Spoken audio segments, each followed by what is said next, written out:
Okay, today's date is August 31st, 2003. We are interviewing Astro Tortolano.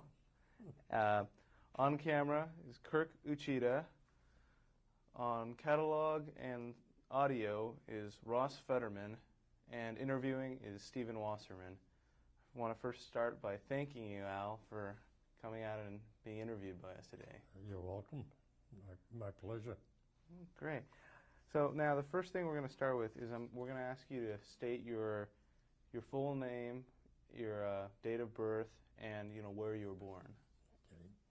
Okay. My name is legal name Astro Tortolano, and I was born in Lawrence, Massachusetts in 1921. But growing up, I was always kidded about that Astro name, so we decided that my nickname would be Al, and Astro came from the fact that at that time my dad was interested in astronomy, and Astro pertains to the stars. But I couldn't live with that name, so I use it legally now, on my legal papers and that, but everyone called me Al. So, and I was born and brought up in Lawrence, Massachusetts. Had two older brothers, a younger sister, and my dad, my mom, and my grandmother. We all lived in a tenement in Lawrence. I went to school in Lawrence. First 5 years I went to school at the Starro School up on Prospect Hill. And then the 6th, 7th, and 8th grades was at the Rollins School up on Prospect Hill. And then I went to Lawrence High School for 3 years. I didn't graduate from high school because things were kind of tough, and I quit school to go to work. So, and I worked in I got a job in a clothing factory. And I worked in a clothing factory up until I went into the service. My mother and father were both woolen mill workers, and they used to work, in those days, they worked 6 days a week, 72 hours a week, and they were making about $12 a week for wages. Things were kind of tough in those days. That was, but just before the big depression, and but we managed. My mother and father provided for us. We didn't have too much, but enough to get by on. We lived pretty good, and we were a close-knit family, always visiting with relatives and stuff. Never a Sunday went by without either we visited one of our relatives' homes or they were at our home, and they were really beautiful days to remember. I mean, we were only kids at the time, but we used to enjoy listening to the older folks to talk about the old country and stuff like that, and it was nice. Let's see, take it from there. When I got, most of our time was spent, like summers, we used to spend playing sandlot ball, baseball, because we didn't have much in the way of equipment or things like that, but we used to have a lot of fun. We used to use baseballs that were taped maybe 4 times. The hide would split and we'd tape it, and gloves, we used to swap gloves. I mean, we never had enough gloves for 2 teams, so, but it was enjoyable. I really liked it. And like I said, I worked in a clothing factory from the time I was 16 until I went into the service, which I was about 21 years old when I went into the service. And I was very active at the time with the Clothing Workers Union, and I guess that about up until I went to the service, that was it. You know, so. Great. You know, I was wondering, can you tell me a little bit about your father, like his name and just what kind of person he was? Oh yeah, his name was Vincenzo Tortolano, and he came here came to this country. I think it was about 1914, and my mother followed shortly after. They weren't married in the old country; they married here. But my dad was, for an immigrant, he went to school and learned the English language and the reading and writing and stuff, where he was pretty proficient at it. And like I said, at first he was a mill worker, but then in later years, I would say maybe when I was about 10 or 11 years old, things were tough in the woolen mills. The pays were lousy, the people were treated lousy, so he became active with organizing the unions in Lawrence, Massachusetts. And from then until he passed, well, he got killed in an automobile accident when he was 59 years old. But all that time he was a union organizer, always fighting for the working person. My mother worked in the mills. She was a homemaker too. She'd put in the 12 hours at the mill, come home and take care of us. But my father did send to his mother, which was my grandmother. She came here from Italy, I think maybe in 1919 or something like that. And that helped my mother a lot because she would take care of us during the day when my mother and father were working. And like I said, they put in long hours in the mill, but we still found time to get together in the evening when they get home, and on weekends especially. It was really great. It was a really close-knit family, and we used to look forward to those get-togethers with our relatives. We'd have little song fests and stuff like that, and play little games like, well, they call it bingo now, but we called it Beano then because you put beans on the numbers. But it was fun. We did a lot of things where it didn't cost you any money. So, but I'll tell you, I remember a lot of those lunches and dinners that we used to have. Things were like, my father would bring home maybe 2 oranges, and now we're 7 people at the table. He would peel the orange, and we would divide those slices of orange evenly. I mean, everybody got the same amount of orange or apples, whatever it was at the time. So, and boy, we looked forward to that. We thought, well, hey, this is great, you know, because we knew people that couldn't even afford the orange. So it's nostalgic. And my father was a strict man, but very fair. I mean, he was pretty strict, but he was fair. And now growing up in Lawrence was pretty tough because they talk about, you know, the minorities now being looked down upon and stuff like that. But I'll tell you, we in that city as Italians, we were really looked down by the Irish in the city because they were the dominant. They were like held all the city offices and stuff, and so we know what discrimination is, and we couldn't. Now the football field for the Lawrence High School used to be in the Irish area, and we used to have to cross one of their playgrounds to go to football games. And I would say during a season of maybe 6 or 7 football games, we'd get in at least 2 or 3 fights to get to the stadium or to get back, you know, because they would always, here come those wops from across the river, and here come those Dagos, you know. And everything at that time was segregated. the Italians were in one section, the French in another, the Polish, and the Irish, you know. And the Irish at that time looked down on all of them. Polacks, or squareheads, or frogs for the French.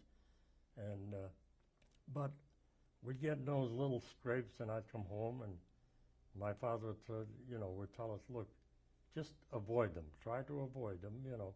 If you know of another way to go to a stadium, do it. And he always emphasized that never pick the fight. He says, if you have to get in a fight, fine, but if you can avoid it, avoid it. He says, and just go to school, get yourself an education, show them that you're as good or better than they are. So, and that was his philosophy in life. Don't take any crap from anybody, but don't give it either, you know. Just so, he was a pretty wise man. For an immigrant, he was a pretty wise man. And my mother, he was like hovering over us, you know, worrying about us. And I remember when we were, when I went to work, we used to love to go dancing. I mean, dancing was 4 or 5 nights a week. And my mother said, how you can go dancing, come home 1 o'clock in the morning, get up at 8 and go to work. She said, you're going to kill yourself, you know. And, I mean, it was, but Ma, we have to do it. It's the thing we do now. But I love dancing. We used to go 4 or 5 nights a week. It was the greatest. So, but so that mostly is, what I can think about. And my grandmother, God bless her, she couldn't speak a word of English, or very, very little. She never bothered to learn how to speak English. But she got around, and she was one of the most religious people that you can find. Every morning, 5 o'clock in the morning, get up, went to church in the morning, rain, snow, sleet, anything. And she had to walk I'd say about 8 or 9 blocks to get to the church. But there was no way you could keep her away from that church. And she tried to instill that in us, but I wasn't that much of a churchgoer. I would go out on Sunday, and sometimes I would go to church, but other times we'd hang out in the corner. The fellows would hang out at the corner. If we did go to church, after church, we'd hang out at the corner. And in the Italian district there, in Massachusetts actually, nothing opened on Sunday until 1 o'clock. So if you wanted to have a little coffee laced with some sambuca or something, you'd have to go to these little Italian neighborhood stores. In the back room, you could go through the alley and go in the back room, and for a dime or 15 cents, you could have a cup of coffee with a little sambuca in it. And then we just spend an hour or two yakking, like guys would at the time. And but then 1 o'clock in the afternoon, we had to be home from hell or high water. 1 o'clock, you were home for what we called dinner at the time. So, and that's about it growing up in Lawrence. I don't know what else. Wow. No, that's great. I was actually going to ask you a little bit about your mother as well. What was her name, and what was she like, in terms of her personality and, in her appearance? My mother's name was Judita, and her maiden name was Falesi, F-A-L-E-S-E. And she was a fun person. She was the type, she was very active with the ladies' clubs and stuff like that. With the little time that she had, she was active with the clubs. And she, like I said, she looked over us like a mother hen, and everything. You couldn't leave the house. If you had a spot on your pants, no, take them off. I'll wash them. So she was that type of person. And she tried to be strict with us too, but with Mom we could get away with a lot more than with Dad. So, and I used to remember the incidents we'd do something wrong, and my mother'd come after us, and we'd hide under the bed. and she'd be standing there with a broom, and she'd say, well, come on out, son, you know, in Italian say, figlio, come on out. No, you're going to hit me. No, no, I won't touch you. You come on out. Says, come on. The minute we stick our head out, throw under the bed, wham. But it's funny now, but, you know, at that time, we'd say, Mom, you know, you're getting a little too strict with us here. And she always used to say, no, figure bad, beautiful child, they call it. Says, we're not strict enough. Says, you go out too much, you know, you fool around too much. Says, you're not home enough. But she's a beautiful woman and really nice looking. My father was a handsome, handsome man, and my mother was beautiful. If you see them in the tape that we made, they were really beautiful people. And I had like I said, two older brothers. One of them, my brother Jim, he was the oldest brother. He worked in the woolen mills for quite some time, and my other brother Tut, Arno is his real name. We call him Tut. He worked as a musician. He was a professional musician, so he traveled quite a bit. And then I had a younger sister named Nancy, who went to school, went to college, and when she got through school, she got married and grew up, had children, had one child actually. But my brothers are both gone. They both passed away. They both served in the army.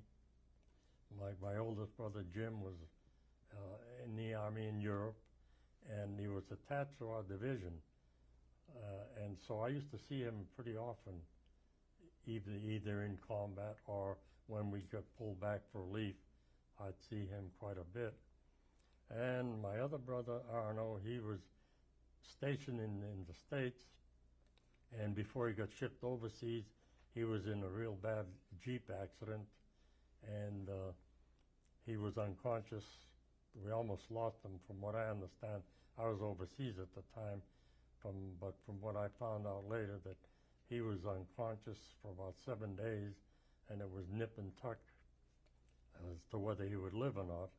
But he came out of it all right, but he was a little, in memory, was impaired somewhat. But he was a musician, and he still, first thing he did, they said, when he came out of it, was, where's my guitar? That's the first thing he said. And he started playing the guitar again and picked it right up where he left off. And but he passed away, I think, about 5 years ago. He was living in Arizona, and he passed away about 5 years ago. So they're just now my son in the regular family. There was myself and my sister, who is living in Massachusetts now. Oh, great. I'm actually going to ask you a little bit more about your siblings. Now, how many years apart were you each? 2 years. Oh, 2 years apart. I think my oldest brother was born in 1917. My other brother was born in 1919. I was born in 1923, and my sister was born in 1925. So we're all 2 years apart. So when you guys were little, were you pretty close? Oh yeah. We had to be close. We lived in a tenement house, 7 people. My grandmother and sister slept in one room. My mother and father actually had their own room, and 3 boys sleeping in one bed. So we were close. But me being the youngest, a lot of times if we're sleeping head to head, and things got a little rough, they'd shove me down, and I would have to sleep, with my head down by their feet. And it was, in a way, it was fun, but and in a way, sometimes you get, but no, we were real close. We used to go dancing, same dances together. We used to go on dates together, and my older brother kind of drifted off more or less with the older guys, you know. But myself and the next brother, the one a little older than myself, he was a con artist. I mean, he used to con me to no end. He was the only one of the fellas that had a car. He had an old broken down Studebaker. It ran, you know, and he'd get him where he wanted to go. But every once in a while he'd say, "Hey Al, you want to use my car tonight?" You know. I said, "Oh yeah, man." He said, "Oh yeah, he said, "Well, I'll tell you, it's got a flat." He says, "So fix the flat and you can use it."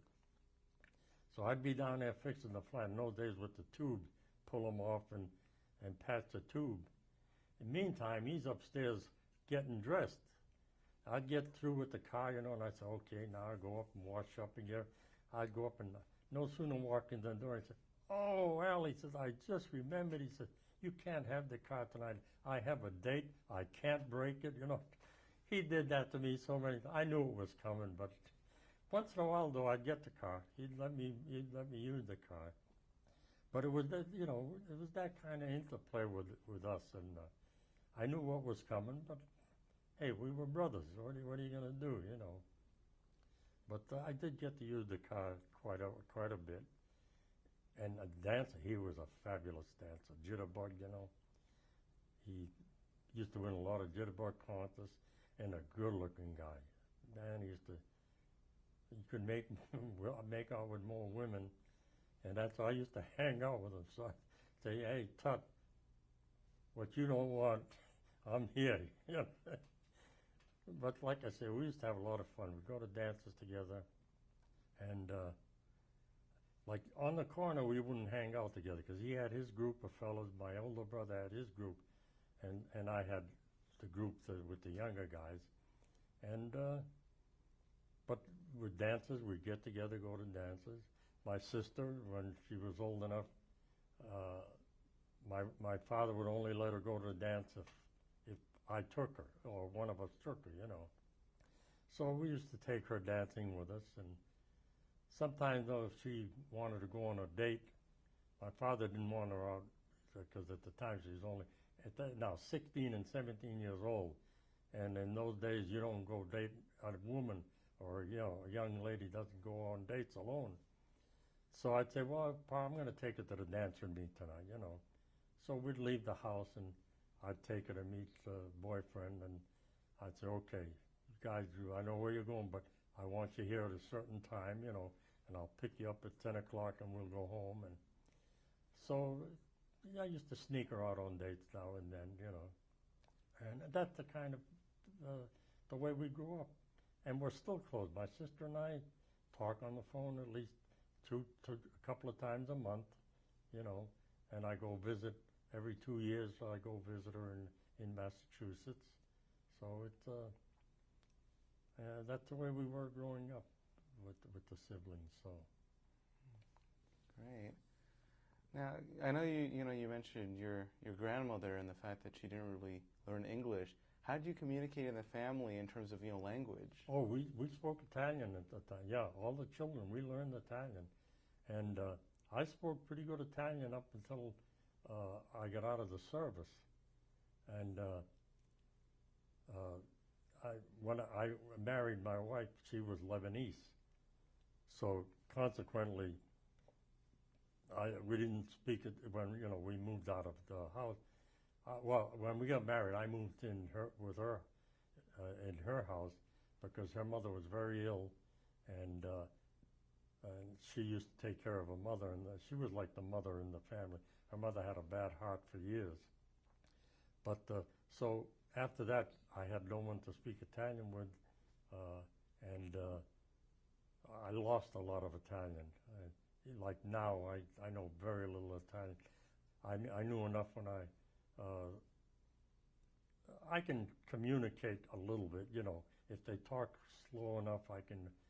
But in those days, yeah, we all spoke Italian, so we could communicate with my grandmother. And my grandmother was a wonderful woman too. She minded her own business, She never tried disciplining us. You know, whatever my mother or father said, that was the, even like when they went to work and we'd be home with her, the discipline was the same thing that we would get from our parents. So there was never a conflict of interest, you know, or disciplining with my grandmother. And like I said, she spent all her time either in church in the morning or crocheting or stuff like that at home, and cooking, you know, doing the cooking at home. So that's the kind of family we had. So did you actually, I know you learned Italian, was it only at home or did you go other places to learn Italian? No, it was only at home. Okay. From our parents. But the only time my folks wanted us to speak Italian was to my grandmother, because they wanted to learn English better than what they knew, because they wanted to go for their citizenship papers, you know, and they did both become citizens. So with my mother and father, we always spoke English. With my grandmother, it was Italian, yeah. And then the only time, there would be a lot of Italian spoken when my relatives came over, because they were also immigrants, you know. But they too would try to speak a lot of English. But at get-together it was all Italian, so naturally we pick up quite a bit of it from them too. So, and yeah, that's about the extent of the Italian that I know. So. Great. So you were mentioning your grandmother cooking. I mean, what was the food like in the house when you were growing up, and the kind of, you know, things that your grandmother or your mother would make? Oh man, most of it was sauces, you know, for macaroni and spaghetti and stuff, because that was the cheapest. But soups, minestrone soup, a lot of soups. On rare occasions, we'd have some steak or something, you know. But most of it, like the Sunday dinners especially, you started off with soup. You had to have the soup. Then you had to have the chicken. And then you had to have the spaghetti and the meatballs and stuff, you know. And then for dessert, like I said, we'd share either oranges or apples or stuff like that. And so most of it was lasagnas, eggplant, you know, they'd make dishes with eggplant, and they'd use whatever vegetables they had, they would make a meal out of it. We never lacked for food, though. They always made sure that we had plenty of food, enough food. And the one thing I admired about my folks, at first I thought, well, you know, you're being a little, I don't know how to put it, but I know a lot of people, we used to have bread lines in those days. And I remember people going to the Everett Mill, and they'd be lined up for blocks, and they would get staples, you know, from the city. I guess it was the city that paid for it. My mother and father, for some reason, were too proud to stand in line, so they found other ways to make sure that we had enough food, because they always worked. They always went to work, and it wasn't much money, but they always went to work. And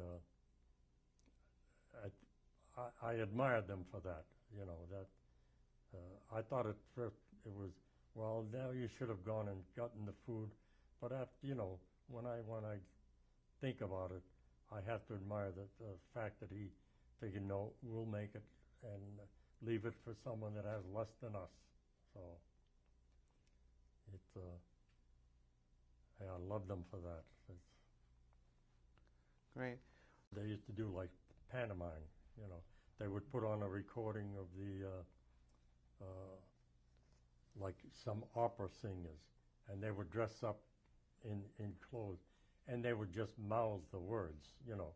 The record would be playing, and they'd mouth the words and go through all crazy gyrations, or Spike Jones things they used to do, and but then that was just like a little show, maybe a half hour, an hour, because they used to play like 4-hour gigs at, you know, wherever they were playing, and they would play real good dance music and listening music, but then they would throw in this half hour of pantomime, and they were pretty good at it. And they traveled all over. They were in Chicago and New York and places like that. So, and yeah, he loved. He was a musician to the end. So, but like I said, after the service, I mean, when he went into the service, he came out of it. He still played, but just wasn't the same for him anymore. You know, the trio had broken up, and he used to try to form different groups, and he still loved it. He still played a lot of music, but then he retired and went to Arizona to live with his daughter, and I think he had a little touch of Alzheimer's, because the last few years I went to visit him about a year before he passed away, and I brought him to California to stay with me for about a month, and I noticed he was losing it, you know. And then he passed away, and I don't know with his heart what it was, you know, but he passed away. But he went happy.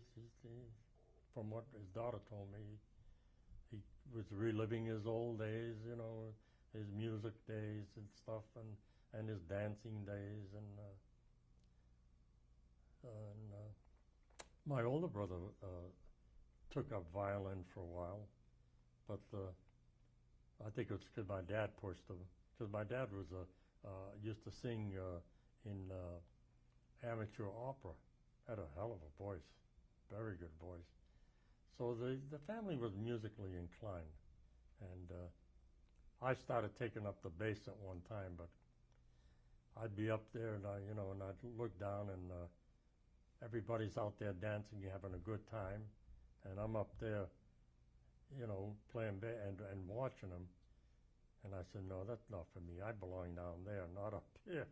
So consequently, I gave up playing the bass, and just stuck with going out dancing and having a good time and enjoying myself. So that's about as far as the musical but my dad had a hell of a voice. Oh, too bad in those days nobody thought of, you know, we didn't have tapes or anything, so they weren't recording any, you know, we didn't have anything to record them on, so. But I used to go, I was only a kid, but we'd go see some of those operas they put on, and he was good. Son of a gun was good. Yeah. A talented family. Yeah, that's great. Now, when you were playing bass, did you actually play with your brother, or? No. This guy that was teaching me, he played at the place called the Capri, and he would let me sit in. Like, he was teaching me bass. Then every once in a while, when the crowd wasn't too big, you know, when we had like a small crowd and they figured then I would sit in relieve the other bass player and sit in with them for a while, you know, because I wasn't that good at it at the time. And if I'd stuck with it, I imagine I could have became pretty good, you know. But like I said, I'd get up there, and then I didn't like sitting and reading music. I wanted to just pick up that bass and start playing, and he said, no, you don't do that. He said, if you want me to teach you, you read music, I'll teach you do, re, mi, fa, sol, and all that stuff. And it got kind of dry for me, you know, because like my brother didn't read a note of music. He played by ear, but the guy was so good. And I thought, well, maybe that's what I want to do. I don't want to, you know, go to a teacher and learn. I just show me the different positions and stuff, but he wouldn't teach me that way. So I tried learning reading, but I gave it up. It wasn't for me. So what kind of music were you learning to play? And Swing music. Because in those days, everything was Benny Goodman, Artie Shaw, Glenn Miller, you know, and it was all swing music, jitterbug music, and that was it. Yeah. that's the kind of music I grew up with and the kind of music I love. And even today, but today, where can you go to listen to that kind of music? They just don't have it anymore. Everything is reggae, rock and roll, and stuff like that, and I don't dig that stuff. So around here, there's nothing, no place to go to listen to jazz. So I was going to say, so you know, you were playing that for a while, and you know, your brother also was playing jazz. Did you guys have any favorite, you know, bands? Oh yeah. Now my favorite band was Benny Goodman. My older brother was Artie Shaw. We would have more arguments on who was the better clarinet player, and oh, Shaw makes him look, you know, this, and I would say no, Benny Goodman has better technique, and it was just actually it was just a matter of who you liked, but my other brother that played music, he never argued about it. He just says, well, you guys like who you like, he says, and I just go around playing, minding my own business as far as music goes. But my older brother and I, even when we came out here, because my brother moved out here before I did, and we had a friend here, Chuck Travis, who used to play with Jimmy Dorsey. He was a saxophone player, and I met him here in California at one of the clubs, and we're in a conversation. You know, I'm telling him about how much I admired his saxophone playing, and that my brother was a musician, and a lot of good musicians came out of Lawrence, Massachusetts. And then he turned around and he says, you wouldn't happen to know a guy named Tony Picciardi that played trumpet, would you? I said, hell yeah. I said, he played with my brother Tut. And we became steadfast friends from then on, because I knew this Tony Picciardi, and this Tony Picciardi played with him with the Jimmy Dorsey band. So, it started coming together and beginning to be a small world. And but still, we'd sit around talking after that about the music and musicians and stuff. And my brother would still, yeah, but Benny Goodman couldn't hold a candle to Artie Shaw and this and that. And so I asked my good friend Chuck, I said, well, Chuck, I said, tell him who the better clarinet player was, you know. He'd say, well, no, he said, I'm not going to get into it. He said, but I'm going to tell you who was the biggest louse. He says, and that was Benny Goodman. Oh, he said Benny Goodman treated his musicians lousy. So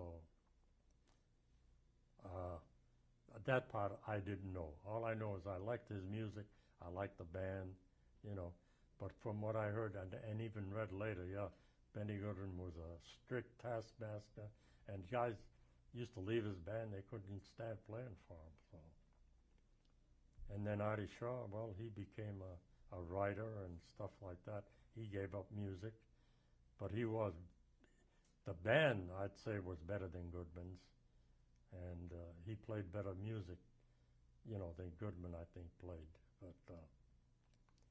But I was still a Goodman fan, right there. That's great. I know you were really into dancing. Can you talk a little bit about the type of dance and where you guys would go? Oh yeah, we used to go to all ballroom dancing.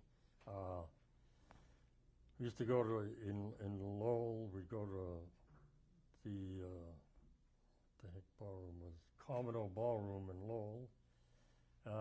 We used to go to the Playmore Ballroom in Boston. There was I can't remember the name, but they call it the Twin Ballrooms. And they always used to have two good bands there, and they were connected by a little underground walkway. And you could go from one ballroom to one admission, but you could go from Raymore Playmore, that was the name of it. And you could go from one ballroom to the other and listen to two different bands. One would be a real good name band. The other one would be like a local band, a little lesser known. But if one was too crowded, you could go over to the other one. So, and then we used to go dancing up in New Hampshire quite a bit, because we used to love go to Manchester, New Hampshire, because we used to call it the hick town, because New Hampshire was more or less farms and stuff like that. And we thought we were a little more sophisticated than them when it came to dancing and stuff. And actually, we were better dancers than the fellas up there. So naturally, when we went up to their ballroom, oh, forget it. We were like kings, you know. All the girls wanted to dance with the better dancers, and that was us, the guys from Lawrence. And see, and in retrospect, the dancers from Boston used to make us look sick, because for some reason they used to do better steps than we did, you know. So they thought we were hicks when it came to dancing, and we thought the ones in New Hampshire were hicks. And so we'd go up there because we could make out with the young ladies better than the guys there that lived there, you know. So it was fun. We'd have a lot of fun. We didn't have the money at the time. We used to have to pitch in for gas. We'd like 5 or 6 guys would get together, and we'd meet at the pool room on Saturday afternoon or whatever time we're going, you know. Pitch in a quarter apiece for gas, put the gas in the car, and go to New Hampshire or wherever we were going. Everything was, because not everybody had a car. So the guy that had the car was like the king, and if maybe 1 or 2 guys, if he saw things were desperate, he'd try to get an extra dime out of you for gas, you know, 35 cents instead of the usual quarter.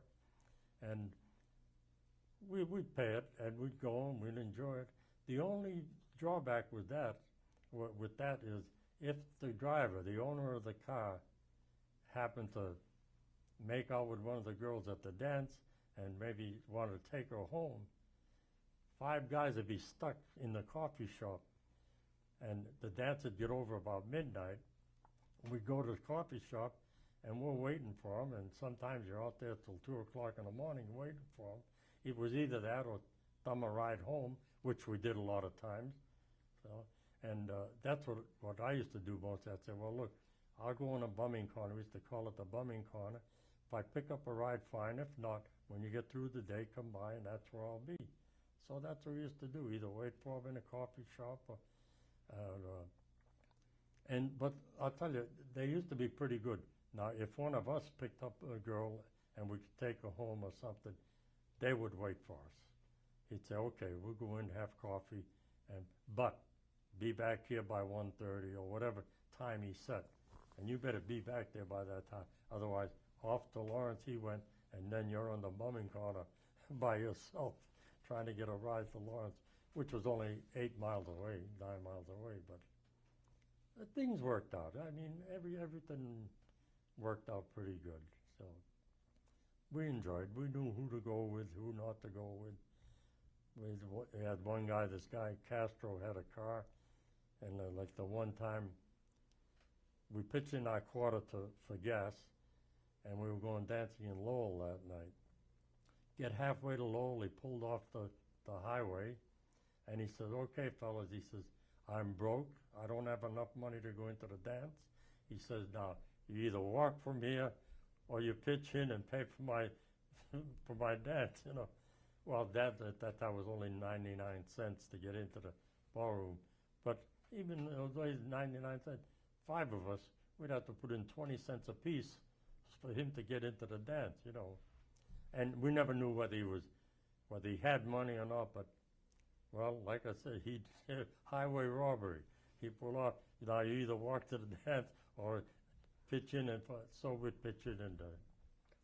But after that happened once, we'd say, okay, before we left the pool room, you got enough money for the dance? Otherwise, we'll go with this other guy. So, but we used to have fun. I mean, it was, you know, if you tell people that, say, wow, you guy pulled, yeah, but it was, we knew things like that would happen, and it was part of growing up. And we had the gang on the corner. I mean, we were close. I mean, everybody looked out for one another. And we're all Italian. We had just 2 Irish guys that used to hang out with us. And even though we couldn't get along with the other Irish, they lived in our area. And we used to get along with them real good, 2 brothers. And one was, Give me 1 second. It seems like there's a little bit of noise. There's something on it. Oh, okay. Can we continue, or is it? Okay, just a little bit of extra noise out there.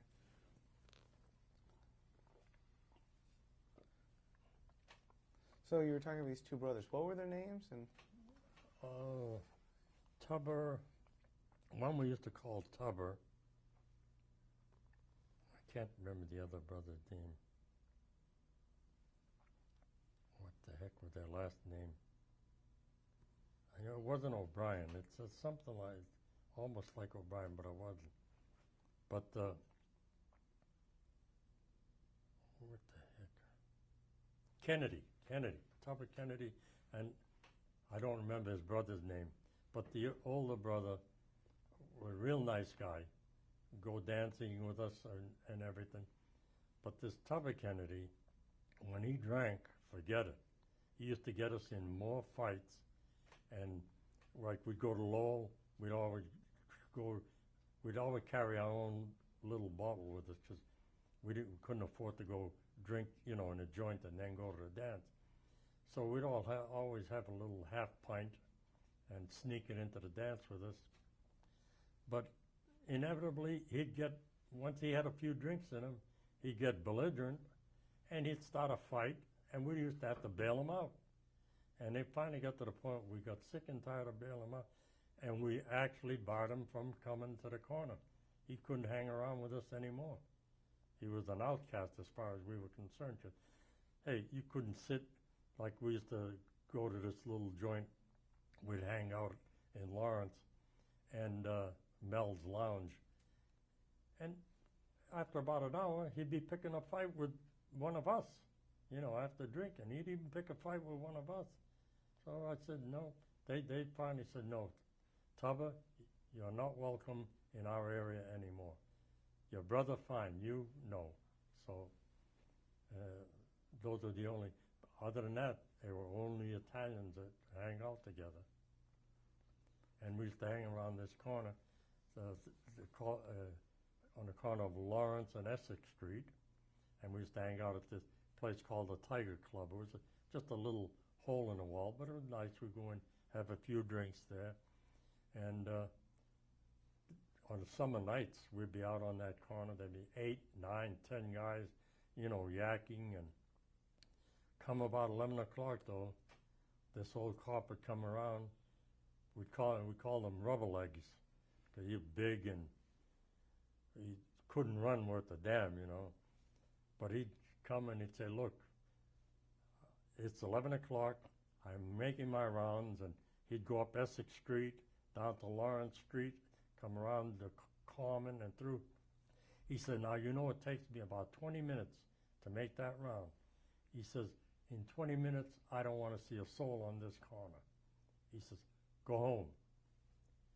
So most of the guys would go home, but there maybe sometimes 2 or 3 of us would hang around. He'd come, what did I tell you? I want you home. And he'd take out the billy club, We'd take off down Essex Street. We knew he couldn't catch us. That's why we called him rubber leg, He'd chase us for about a half a block, and then that's it. We'd go home, and next night be the same thing, It was like a routine, and but it was fun growing up on the corner. Like I said, we were close. You'd think for 8 or 9 or 10 guys that hang around a corner, there'd be we used to have our little friendly arguments, most of them about who was the better dancer or who could make out with a girl, quicker than another guy or stuff like that. It was just those little guy talk arguments, It was fun. And dress, forget it. You dressed like you never went anywhere without a coat, without a tie, And that's another thing competition. Who could outdress the next guy? Without zoot suits and stuff like that. But when I think about it and I see the way guys go dancing today and stuff, I look at them and no. I'll take the old days. I mean, it was a little uncomfortable at times in a hall. It was hot. But when you looked around and saw these guys all dressed up in ties, and the girls all dressed up, never go to dance and stuff without their hats, you know, beautiful hats and stuff, take them off in the dance hall. But I mean, we were always dressed.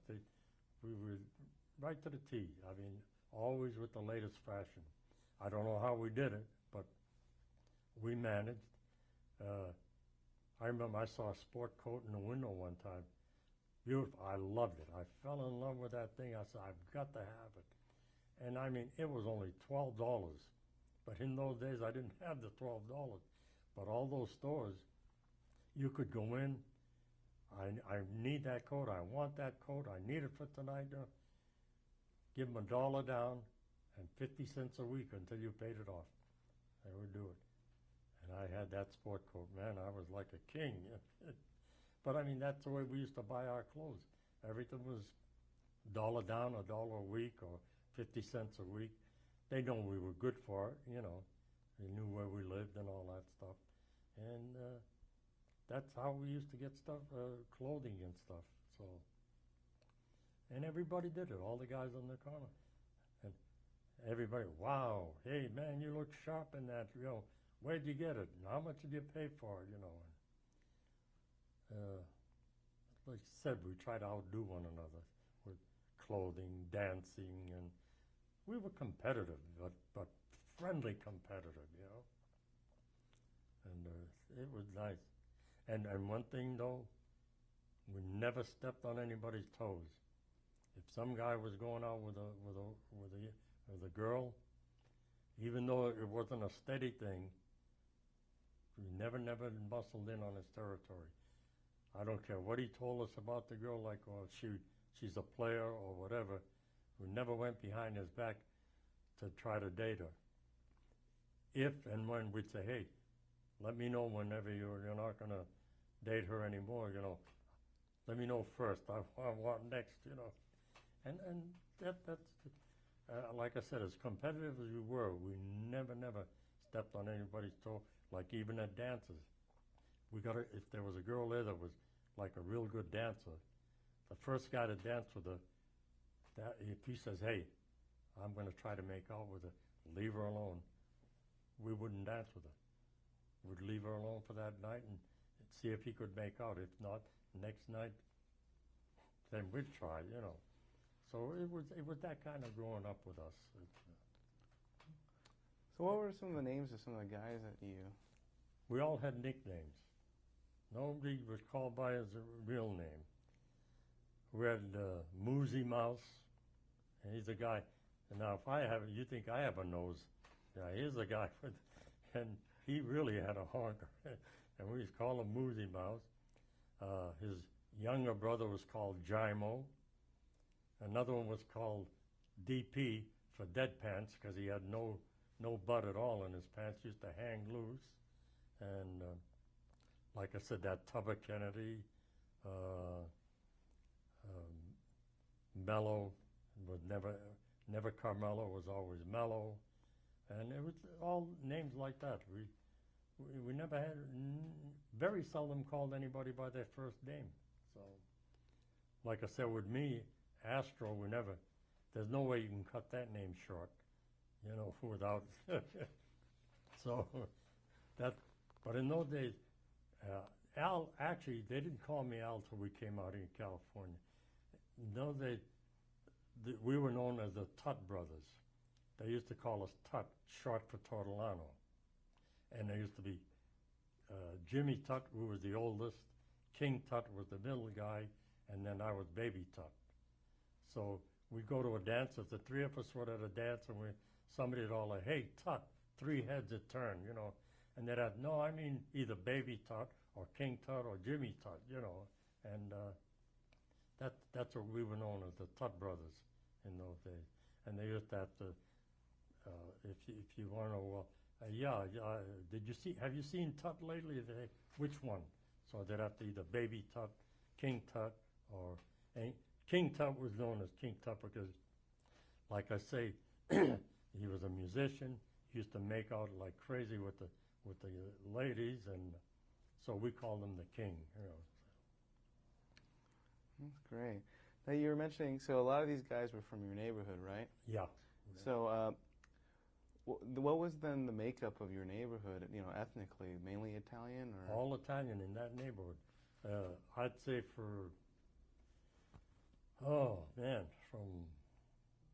Havel Street where I lived all the way to Essex Street, and then from Union Street up to about Jackson Street. I'd say a good 5 square blocks, all Italian. I mean, almost strictly Italian. And then like Tower Hill, it was all French. Prospect Hill was a mixture of German, what else up there? German, Polish, and some French.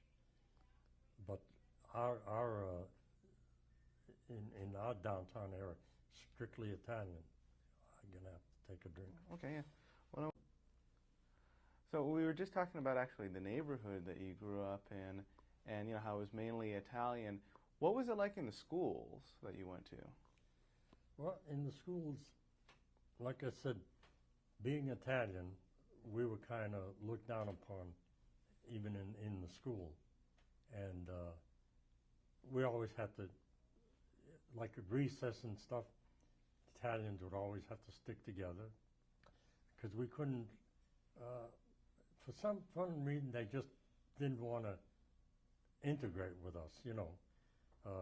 We were, like I said, we were the Wops and the Dagos, and, you know, they didn't realize that their folks came from Europe, too.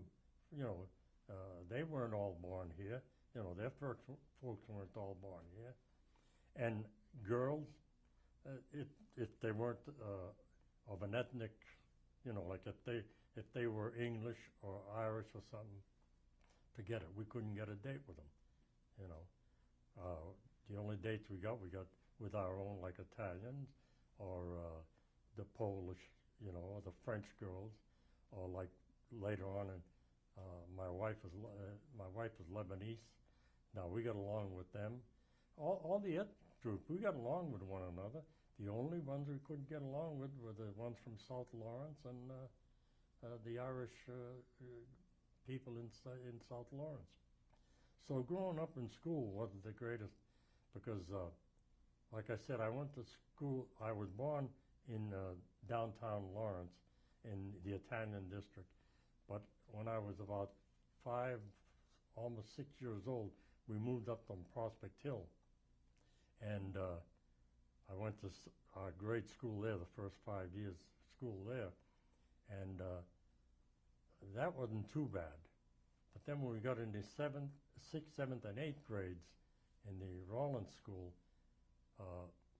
we were more or less with like the Irish and stuff like that, and it was more segregated. And we, like I said, if we'd have to stick together, the Italians would all stick together. Otherwise, forget it. We couldn't. We were never involved in anything with like school clubs. Like when we started going to high school, they didn't invite us into any of their clubs or anything like that. So we just stuck together and hung out together. Yeah. So when you were in, like, you know, either junior high or high school, what kind of activities were you involved in then if they didn't allow you in these clubs? Really nothing. All we do is play baseball and stuff like that, sandlot ball, and like hang out on the corners, you know, with the guys in the evening after school. Before dinner, we'd hang out on the corner, and then maybe after dinner for about an hour. But it was always with our own group. Now, Prospect Hill wasn't too bad going to school there in the 6th, 7th, and 8th grade. There were a few guys like Jerry O'Brien and that used to hang out with us, you know, on the corner, and he was like one of us. the way we used to say, yeah, he don't mind hanging out with the wops and nagos, you know. So he's all right. Jerry's okay. He's a good Irishman, you know. So, but like I said, the girls, it was a little tougher. Either their parents were telling them you're going to have nothing to do with the Italians, or because I'm sure it wasn't their choice, because you only, you know, if you're growing up, you only grow up and knowing or living the way your parents want you to. So we never blamed them. We always blamed the parents. So we figured, well, we're not good enough for their daughter, so we just leave them alone, you know. But that's the way it was growing up in school. Even sometimes the teachers, you know, they had their pets and favorites in school. We were never any of their favorites or pets. We were always, you didn't do your homework, you get punished. One of the others didn't do it. Well, okay now, but you make that up, or, you know, with us it was never make it up. It was always, well, you stay after school and make it up, you know, and stuff like that. But we learned to take it. At those days, we didn't call it discrimination. We didn't know it as discrimination. And it wasn't until, you know, now that I look back when some of these others say, well, you know, the black people are being discriminated against, which they are, or the Latinos, you know, and sometimes turn around and say, well, hey, you don't know what discrimination is. I said, you should have been living in Lawrence as an Italian. I said, then you want to know discrimination? Come over there, you know. But we, like I said, my father always instilled in us that always treat others the way you want to be treated. Don't think you're better than them, but always think you're as good as them. So, and that's the way we grew up. I didn't like the way we were treated, but like I said, we would avoid any confrontations with them that we could. If we couldn't avoid it, well then, hey, we just give it the best shot we had. That's all, you know. And that's the only thing I didn't like about growing up in Lawrence. We had to stick into our own area, our own territory, and the only, like I said, but we were welcome in the French district, we were welcome in the Lebanese districts, but not the Irish. So, but we learned to live with it.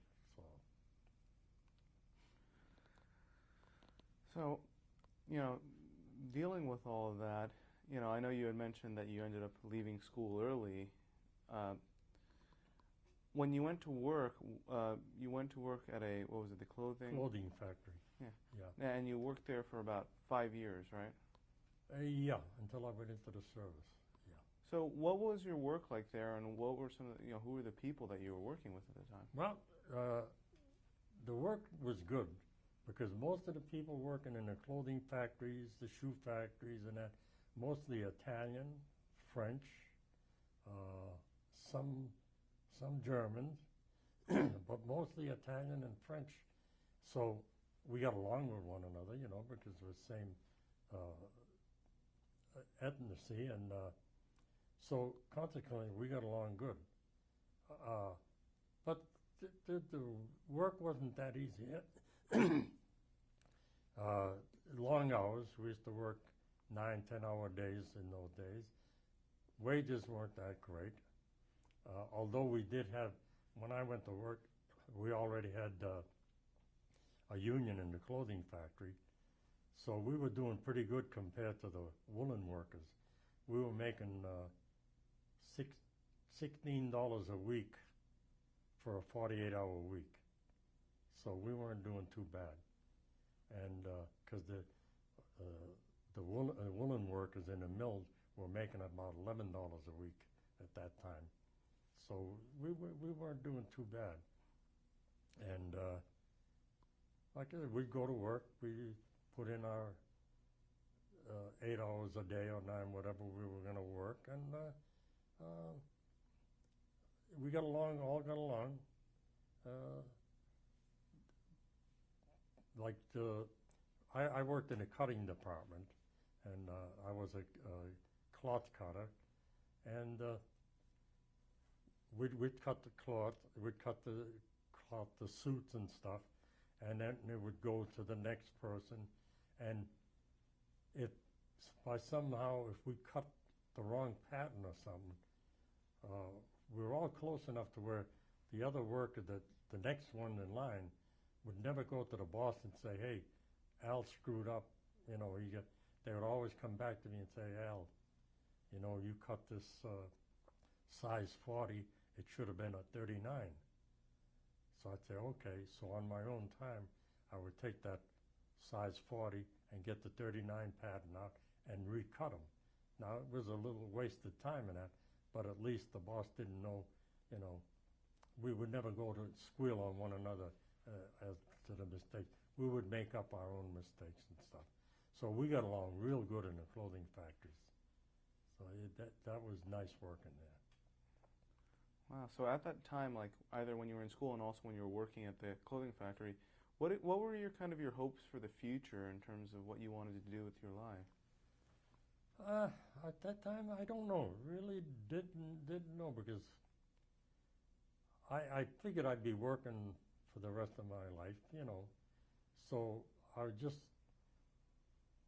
hoping that I could, in those days, well, as a cloth cutter like that, I'd say, well, maybe I'll work my way up to foreman, you know, because they were making a little more money than me. And then who knows, maybe later on, if I became good enough at it, had a few bucks, buy into, you know, a piece of the company or something like that. But as far as I was concerned then, all I knew was I'm working in a clothing factory. All we have in Lawrence is clothing factories, woolen mills, and shoe factories. So it's one of the other. And clothing factory to me was the easiest work, and it paid good money, you know, compared to others. So I really didn't know anything else. I said, what? Until my brother, until I said, well, it was after the service, but until after the service, when my brother went to California and got into the construction business, and wrote and told me what kind of money they were making there in construction, and that's when I said, well, I'm going to give up work in clothing factories and go to California. But before the war, this was it. I knew only clothing, and I enjoyed it. I liked the job. The job was good. Clean job, you know, hot work but clean, and that was a good, you know, compared to working in the mills and stuff. So I knew nothing but clothing. Or I take that back. I admired what my father was doing. He was a union organizer, and I thought maybe someday I would probably go into that. And I did become a part-time organizer while I was working in the clothing factories. And that would have been nice too, to go into that. So maybe that was something probably in the back of my mind, that, you know, if I couldn't go any higher in clothing, well, I could always become a union organizer, because they were making fairly good money, but they had to travel quite a bit. And they had to take a lot of guff from people, you know, especially the mill owners and superintendents in the mill and stuff, because they didn't want unions, you know. In those days, hey, if you were a union man, you were a communist. That's exactly the way they thought about us. And I remember when my father used to be organizing a factory or something, I was maybe 7, 8 years old. And they used to take us on picket lines with them, because in those days, if you were in a picket line and the mill owners, they owned the police in that city, they would tell the police, hey, break up this picket line.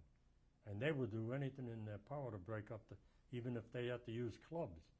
So a lot of times they would take the children. We'd go out and walk the picket lines with them because we knew the police wouldn't, come at us with clubs because of the children, And that's the way it was growing up there. I mean, in those days, police, boy, they were all on Irish. Most of them were Irish, and they didn't care much for us anyway. So when the mill owners told them, hey, break up that picket line, they came in and broke up the picket line. So that's the way it was growing up. And that's the only part of the job that I didn't like that my dad had, because you always worried about them.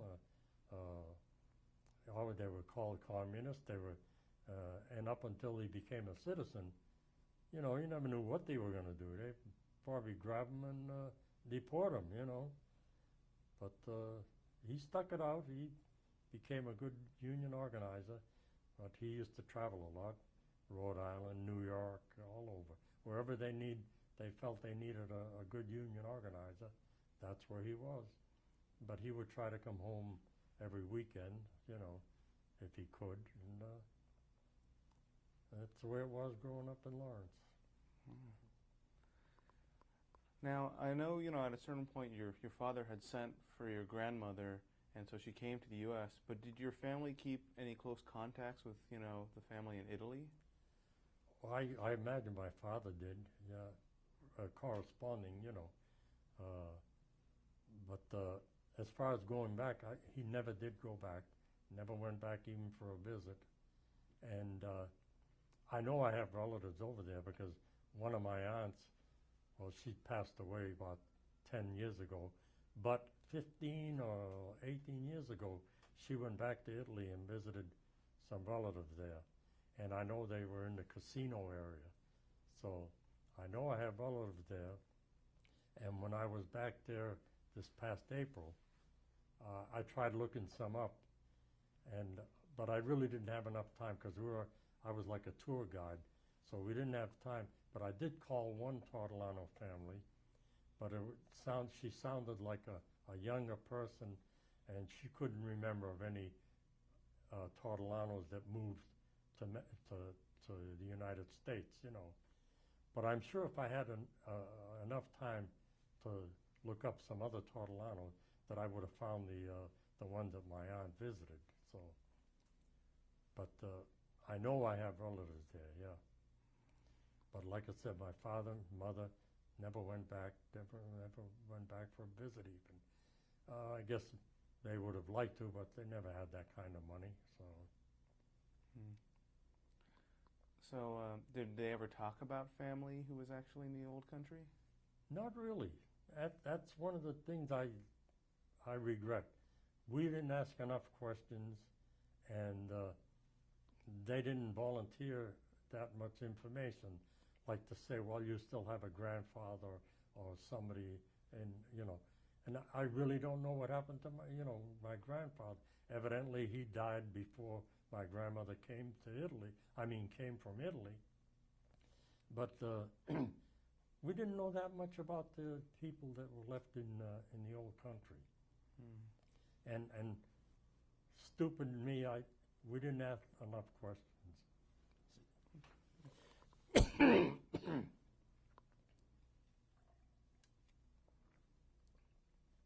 So to this day, I really don't, and I don't know how to go about trying to retrace. Yeah. Well, we'll talk about that a little after the interview because I have a couple ideas that might be work. Going into a slightly different topic, at any time, before World War II, did you ever have any contact with any Japanese Americans or ever really hear much about any Japanese? No. To tell you, I didn't see any even in Lawrence. And like I said, we were concentrated. Okay. Oh yeah, we'll just 1 second. Something's going. Okay. We like I said, we very seldom went out of Lawrence except to go to dances and stuff. So we never saw them even at dances. And well, like I say, I really didn't know any Japanese people until the war, and till I met them actually even briefly during the war, but more so after the war. And So all I know about them is what I've read about them, excuse me, and the raw deal that they got, because of December 11th. And to me it was raw because, like I said, we grew up being discriminated against, so we didn't like anyone else being discriminated against. And so I didn't think about anything with that bombing and stuff. I always looked at it as, hey, they are following orders. Just like when I had to go into the service and I had to do what I had to do, I did it because some sergeant told me to do it, and because some lieutenant told him to tell me to do it, and it worked down the line. So they only did what they were told to do. And I understand that some of the Italians were even incarcerated during the war, like on the West Coast, San Francisco and stuff like that, but not like the Japanese, And why they had to do that, I don't know. So now they realize they didn't have to do it because, what would the Japanese, what did they have to do with Pearl Harbor, the ones that were living in this country, So, but no, growing up in Lawrence, we didn't have any contact with Japanese, Chinese, Vietnamese, or any of them, It was almost like, I mean, we knew there was a Japan, we knew there was a China, but we didn't know what the Japanese people or the Chinese people were like, so. Wow, so you didn't even hear anything or read anything at the time? No, only like when that, after that December 11th thing that we, read about having to go in these camps, and we, and in the back of my mind, I'm thinking, wow, if they're doing that to the Japanese, what are they going to do with my parents? Are they going to do the same thing here that they did to them? But luckily on the East Coast, they didn't go that far. And then you stop to think, now we're at war with Italy. How come my parents are left alone and the Japanese parents are in camps? It was a crazy situation. There's another thing. They discriminated against the Japanese more than they did against the Italians. Except, like I say, on the West Coast, I understand that some of the fishermen, they wouldn't let them go out with their fishing boats anymore, and they were restricted to their homes, more or less, But they weren't pulled out of their homes, so. But like that's the only contact and the only things I read about. Everything I knew about them is what I read. So I didn't have that much contact with Japanese. So on December 7th, Pearl Harbor, where were you and what were you doing that day? Well, I must have been resting up from the Saturday night because we were always at a dance on Saturday night, and I think we were hanging out on the corner when we heard about it. Somebody came running out of one of the stores and said, hey, they just bombed us, they bombed Hawaii and stuff like that. And we were just hanging around and say, wow, what's that going to mean? We didn't know what to make of it, and we say, why? What did they bomb us for, and stuff like that. We're not at war, yeah. And so actually that's about all I can remember. We had to be hanging around the corner because that's what we did every Sunday. And December 11th was no different than any other Sunday. So how did people in your community react to that? We didn't, because we didn't know what to make of it. Little did we know that because of that we were going to have to go to war.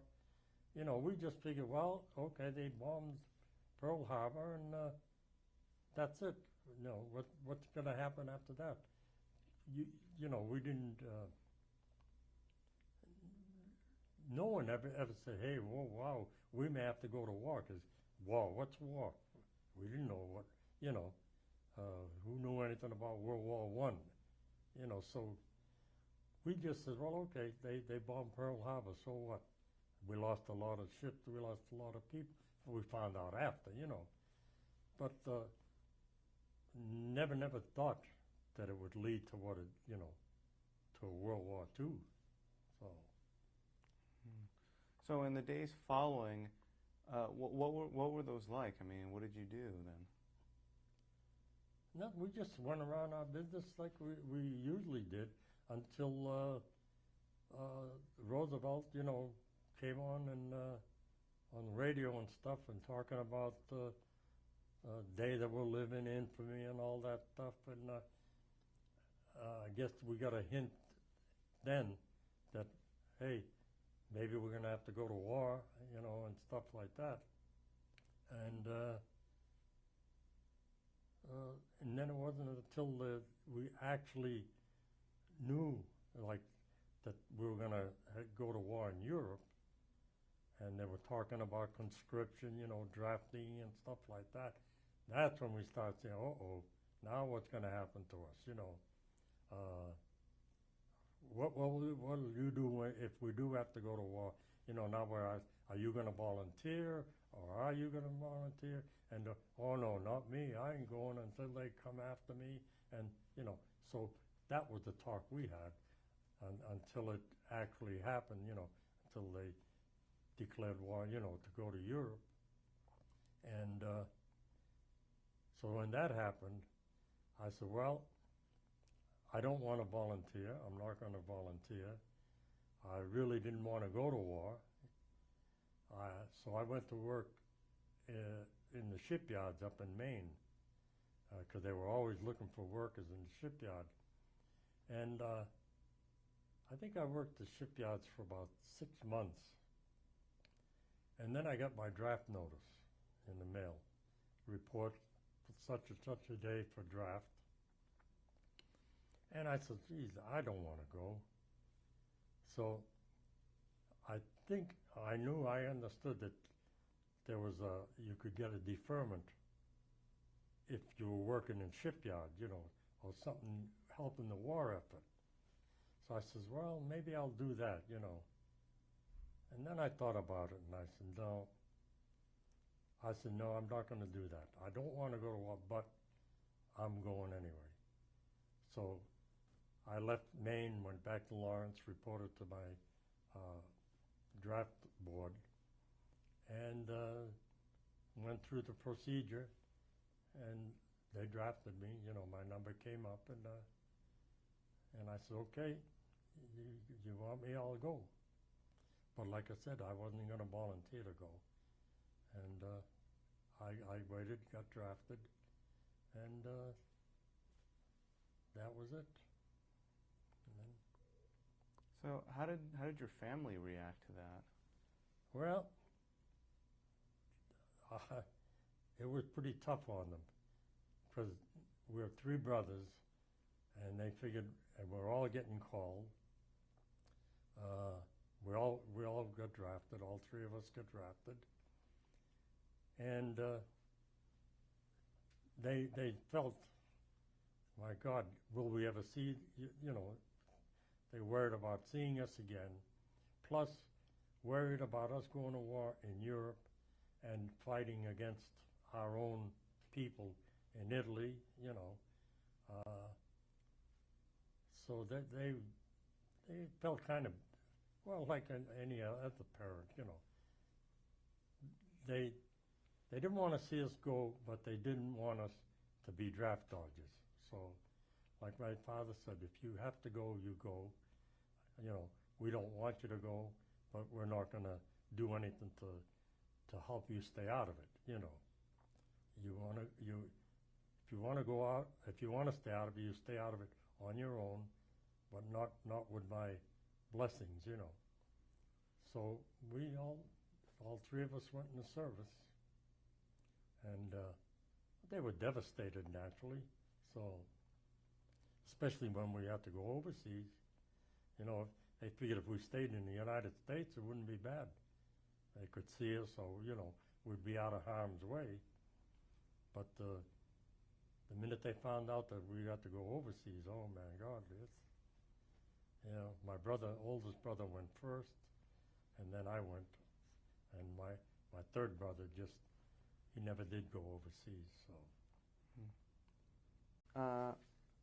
Now, in the last tape, we were talking about how your parents, kind of had these feelings about, the fact that you guys were going to probably go overseas and to Italy and fighting. At all, as a family, were you at all aware before the, Pearl Harbor about any impending war because of the war in Europe? No. We didn't think anything about it because to us, that was a world away, and we figured, well, that's their business to, let them settle it over there, and never did we dream that we'd be going over there. We thought everything would be over, but that wasn't the case. So. Yeah. So after you received your draft notice and you reported, where did you go from there? Okay, Fort. Fix this real quick. That just popped off. Powder. Okay. So after you reported for the draft, where did you go from there? We went to Fort Devens. We were for induction. That's where we got all our papers and all our physical examinations and stuff, and everything. They checked our health, our sight, and we always used to joke, there's no way you're going to get out of this. The guy tried to... Can you actually start again where you're talking about all the physicals and no way to get out of it? Okay. We took our physical, and some guys would say, what can I do to flunk a physical, And the sergeant is there, say, no way, buddy, because if you can't see out of your left eye, we'll team you up with a guy that got a good left eye. He says, so don't worry about that. Or if you limp with your left leg, we'll hook you up with a guy that's got a good, they were always joking about, there's no way. Short of being dead, you're going into the service. So, but anyway, we took our physical there, and after our physical and everything, we were allowed to go home for a while. And then this was in November. Then I think it was somewhere around December or so, we went for our basic training, and we took our basic training in Camp Croft, South Carolina, and we were there for about 3 months. We took our basic training, about 3 months, and they told us that after our basic training, you automatically get a 30-day furlough. So, man, we're looking forward, 30 days to go home and do whatever. But when we got through basic training, they sent us up to Camp Edwards in Massachusetts, and the 36th Division was already there, and they were getting ready to go overseas. So they needed quite a few men to come up the strength, division strength before they could go overseas. And unfortunately, our basic training got over just about the time that they were getting, the division ready to go overseas. So we got to Camp Edwards, and we were quarantined. From the day we got there, we were quarantined. We couldn't leave the grounds. So we were asked about, well, where's our furlough? Said, you don't get one. Now here I am, 72 miles from home, haven't been home for 3 months. I'm going to go overseas and I'm not going to see my parents? I said to myself, no way. So I went AWOL for 2 days. I took off and I went home, spent a couple of days at home. Naturally, when I got back, they knew I was gone. And they said, well, there's nothing we can do to you now because we're ready to go overseas. Said, but we'll take care of you when we get over there, you know. So, but the time we did spend in Edwards was a miserable time for us because we got hooked up with the 36th Division, Texans. They hated our guts. We were Yankees. And we'd go to the canteen or something, be sitting there. Somebody would throw a nickel in the jukebox and play the Eyes of Texas Are Upon You, and we had to jump up and stand at attention. They says, as far as you're concerned now, you're in the 36th Division. That's your national anthem. Says, whenever you hear that, you jump up and stand at attention. And we had to do it. I mean, we were outnumbered. I mean, what are you going to do? So it was kind of miserable being with them at Edwards, and even until we got overseas. And like when we got overseas, I dug every latrine that was to be dug for about 3 weeks. That was my punishment. And they didn't forget. They said, we'll take care of you, and they did. I'd have to dig every little slit trench or latrine for 3 weeks. And then they'd let me off the hook for a while. So, but yeah, we couldn't get along too good with them. They didn't like us. They didn't like the Mexicans that were in the outfit. They didn't like the American Indians that were in. You know, nobody was as good as a Texan. So we were really outcasts as far as they were concerned. And we got every crappy detail there was to get. So until we got in combat, and then it all changed. So, but I don't know if that's jumping ahead of the story. Well, no, that's great. We'll get back to that. Yeah. I was going to ask you during, before you got to Camp Edwards, when you were in, I believe, was it Camp Croft? Yeah, Camp Croft. And what was it like there? You know, when you arrived there. Oh, everything was by the book. Everything was strict. I mean, they were really honest. Those sergeants down there, get up 5 o'clock in the morning, fall out for a roll call, go to breakfast, come out, barracks inspection, and they was, I mean, in barracks inspection, they were strict. And that thing about throwing a quarter on the thing is true. They would come through, throw a quarter on your bed. If it didn't bounce a certain height, they'd rip off the blankets and everything, and you made it over again.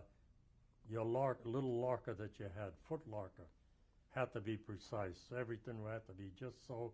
You'd open it every morning. You had to open everything. Had to be toothbrush here, comb here, this and that, you know. And they'd look for the least little detail to hit you up for something, you know. So it was pretty strict. And then, like I say, after breakfast, it was running, and it was this, it was that, bayonet practice, or climbing walls, you know, go over. It was they were really strict and really hard on the recruits there.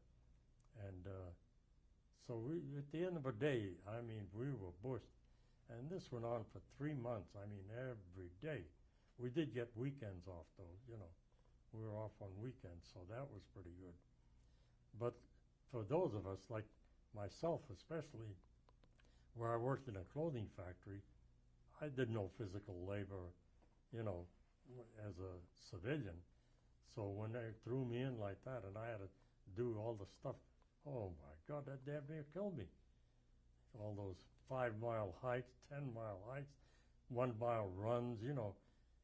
I said, well, I kept saying to myself, I don't have to worry about going to the war. They're going to kill me before I even get there, you know. It was, but before you know it, man, after about a month or two, oh, Dad, what a difference. I says, I didn't know I had this in me, you know. And before you know it, you're getting out there in the morning and you snap to attention and you're doing this.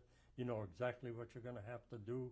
And I don't say we looked forward to it, but at least we knew, hey, this is what we're going to do. If we don't screw up, we're going to have an easy day. We'll only go on a 10-mile hike, and we'll come back, and we'll be all right.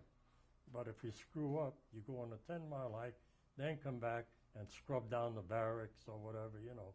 Or maybe they'd send you on a 1-mile run, you know. So we used to look out for one another and say, hey, don't screw up, because if one guy screws up, it screws all of us up in the barracks, you know. So, and they knew that, because they used to tell you, look, you guys police one another, because if one guy screws up, the whole barrack gets it. So we were pretty well disciplined, I'll tell you. When they say jump, you don't say why, you just say how high and stuff like that, you know. So, and they used to pull all kinds of stuff on us. Like we'd be out there and they'd say, well, you guys are in the infantry.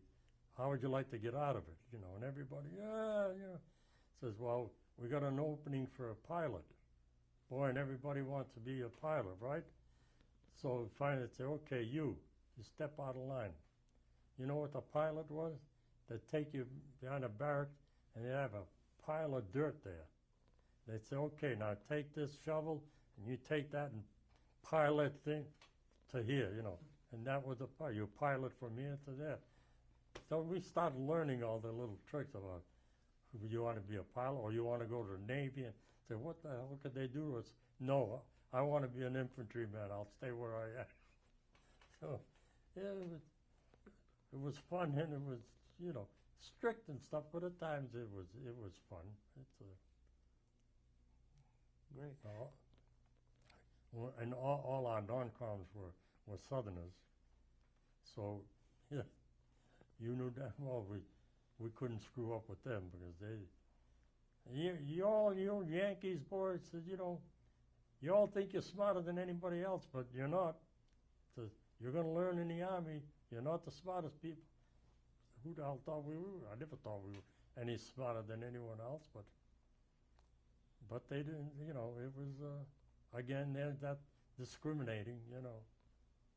But we did it. We got through our 3 months. We pulled out 3 months and did all right. Became good soldiers. Now, you mentioned, you know, you'd actually have the weekends off. Did you ever go into town or do anything? Oh, yeah. We used to go into Spartanburg, South Carolina. That was the nearest town to our camp. And it wasn't a big city. It was, you know, but it was nice. They had some nice restaurants there, and the girls were pretty nice there too. So we'd spend our weekends. We'd go into Spartanburg and drink, carouse, you know, eat good food, whatever. So it was nice. The weekends were good, unless you didn't have every weekend off, because there were times you do guard duty and stuff, you know. But the weekends you did have off, you get out Saturday afternoon, they'd give you a pass, and a lot of times you'd get an overnight pass. You know, you could stay out overnight. Other times you had to come back before 11 o'clock, and then they'd maybe let you out again the next day. You know, so it wasn't too bad. But it was never, you could never really go anywhere, because the most you'd have is from noon Saturday until whatever, maybe like 6 o'clock Sunday afternoon or something. But it was nice. We enjoyed it. It's good. So what kind of things did you do when you went into town? Most of it was drinking, eating, and trying to pick up a woman or something, you know. And that was it. Or if they had a dance in town, you know, we'd go to a dance. But we enjoyed it, but it wasn't dancing like we knew it, you know, up in Massachusetts, because they didn't. In Spartanburg, they weren't what we called hip, you know, to the jive or, you know, jitterbugging and stuff. But we'd teach them, you know, as well as we could, and it was something, you know. At least there was something. You got to hold a girl, and you got to dance, you know, and it was nice. we weren't into museums and stuff like that, so we didn't look for any of those things, you know. But we get maybe a group, 3 or 4 guys, hang out together, and we'd find things to do, you know. Now, a lot of the guys you were training with, did they end up being some of the same guys who went over to, you know, when you joined the 36th? Yeah, almost almost my whole barracks went up as a unit up to Camp Edwards. Oh. So I knew quite a few, you know. When we went overseas, I knew, of course, we got split up into different companies, but we did go as a group from Camp Croft to the 36th. So what was the ethnic makeup of some of these guys that, you know, you were serving with? Oh, all kind, everything, all the Italian, Jewish, French, German, Polish, Mexicans. They're all different ethnic group. No, we didn't have any Japanese though in it, you know, at Camp Croft. So, or even when we joined the 36th. Huh. So how did they all get along together then? Well, we got along good, you know. The ethnic group, like the Italian, the French, we got along real good. We just couldn't get along with the Southerners or the Texans. It was just something that, for some reason, they thought that we thought we were better than them. You know, maybe some of us did give them that impression. I don't know, but it was kind of tough. And even like when we went into town in Spartanburg, certain people would be leery, not leery of us, but oh well, there's those Northerners, you know, and don't fool with them. They're you know, they're too fast for you and stuff like that. So we, you know, but all in all, it wasn't bad. We'd keep away from the people that we thought, you know, were going to give us the business. We'd keep away from them. So. Now, either there in South Carolina or at Camp Edwards, did you receive any specialized training? No. Everything was whatever an infantryman would do, you know, bayonet practice and stuff like that, and but nothing special. So going back to, you know, Camp Edwards, once you were assigned, what company and, you know, how were you assigned actually? We were assigned to company. Like I was assigned to Company B in the 141st Regiment, 1st Battalion, Company B. So we were actually assigned to the company that we were going to be with when we got overseas. So we worked as a company. We trained as a company. In fact, we even took some basic invasion training at Camp Edwards. What did that training entail? Well, they used to take us out on a small landing craft out in the bay, and then we would circle around just like we would. They told us what would happen when we, you know, actually made an invasion, and then the boats would come in at, I think it was around Martha's Vineyard in Massachusetts. We would hit the beach and come off the boats just like we were hitting the beach, you know, wherever it was going to be. So we actually took regular invasion training there, and that was not specialized, I would say, but you know, we knew then that somewhere along the line we were going to make an invasion somewhere, or if, you know, we didn't, at least we knew we'd be trained to make an invasion. So What was the reaction of the men when you finally actually got the orders that you guys were going to be heading out overseas? Well, I don't know. I had this feeling that, my God, here we're going to go overseas. We haven't seen our families. Well, I did, you know, for like the 2 days, but will we ever see them again? Are we ever going to see our friends again? You know, all those things run through your mind because now you know it's for real. It isn't, well, if I stayed in the States, fine. But now all of a sudden, hey, they're going to put us on a big boat and we're going to go overseas. And once you're over there, there's no way in the world you're not going to see combat, you know.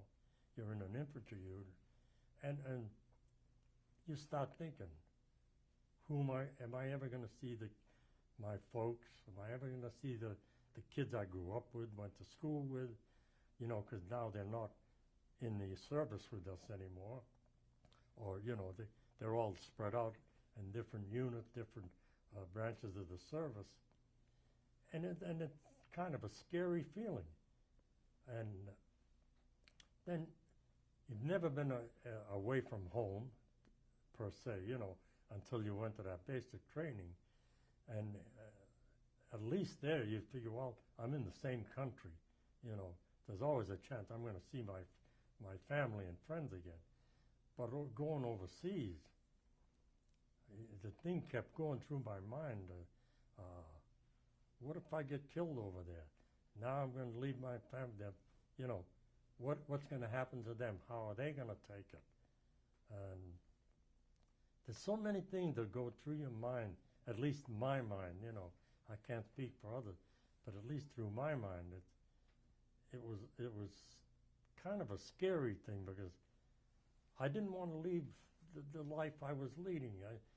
I grew up, had such a good life, you know, and to look forward to something like that, it was just plain scary.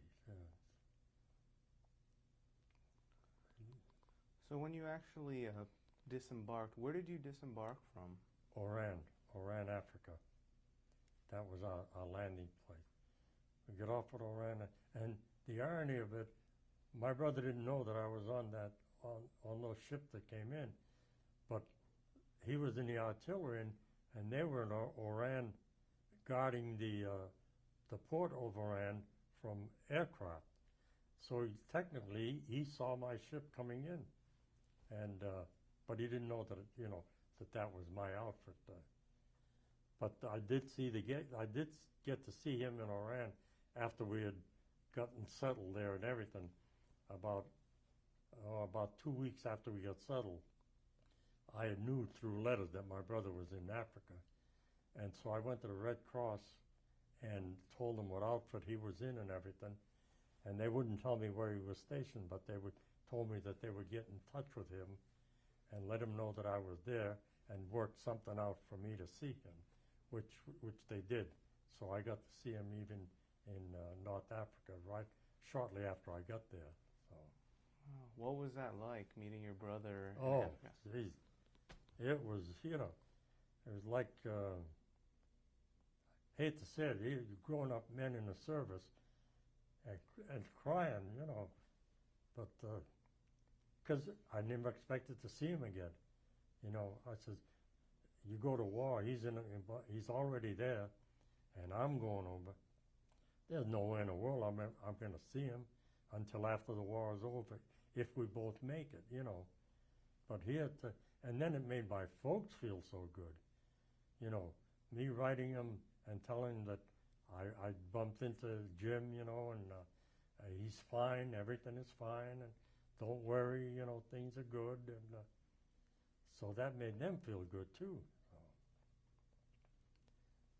But then we got shipped out of Oran and went to a place called Magenta and took some training there and spent some time in Magenta.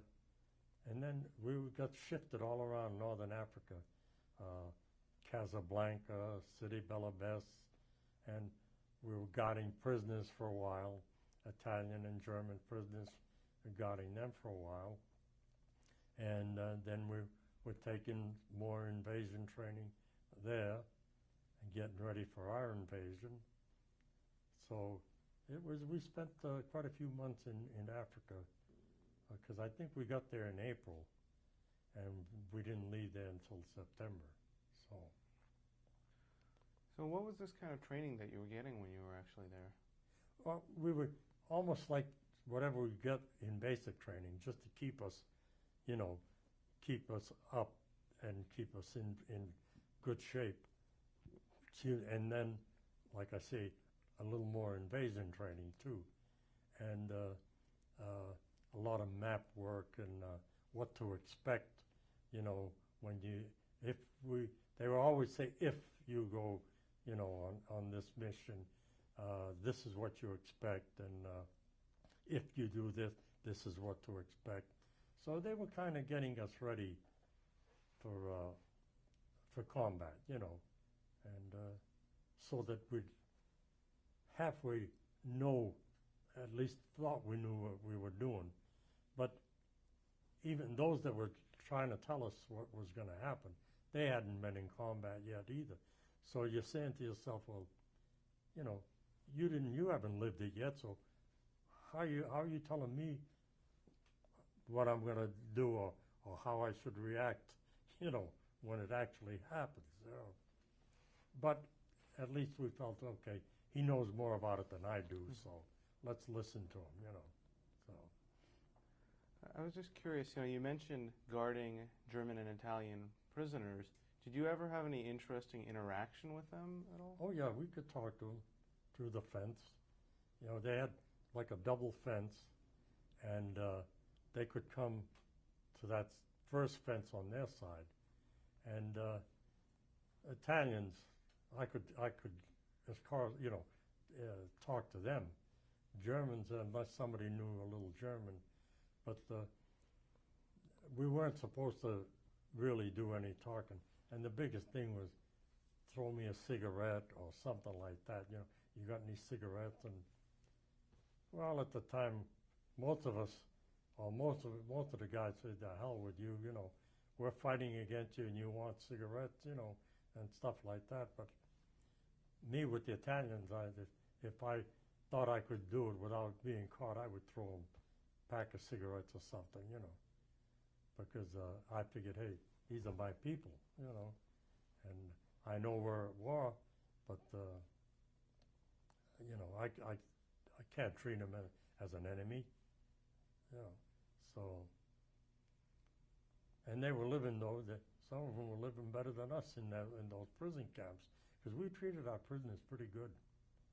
I'll have to admit that. We treated them pretty good.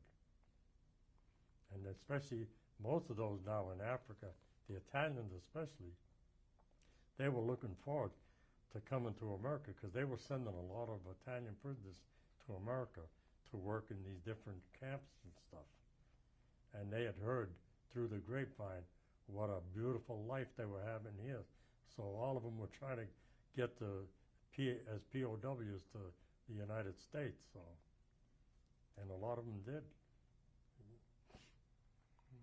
But see, that was another thing that used to bother me too, because the rumors were that we were going to invade the mainland of Europe,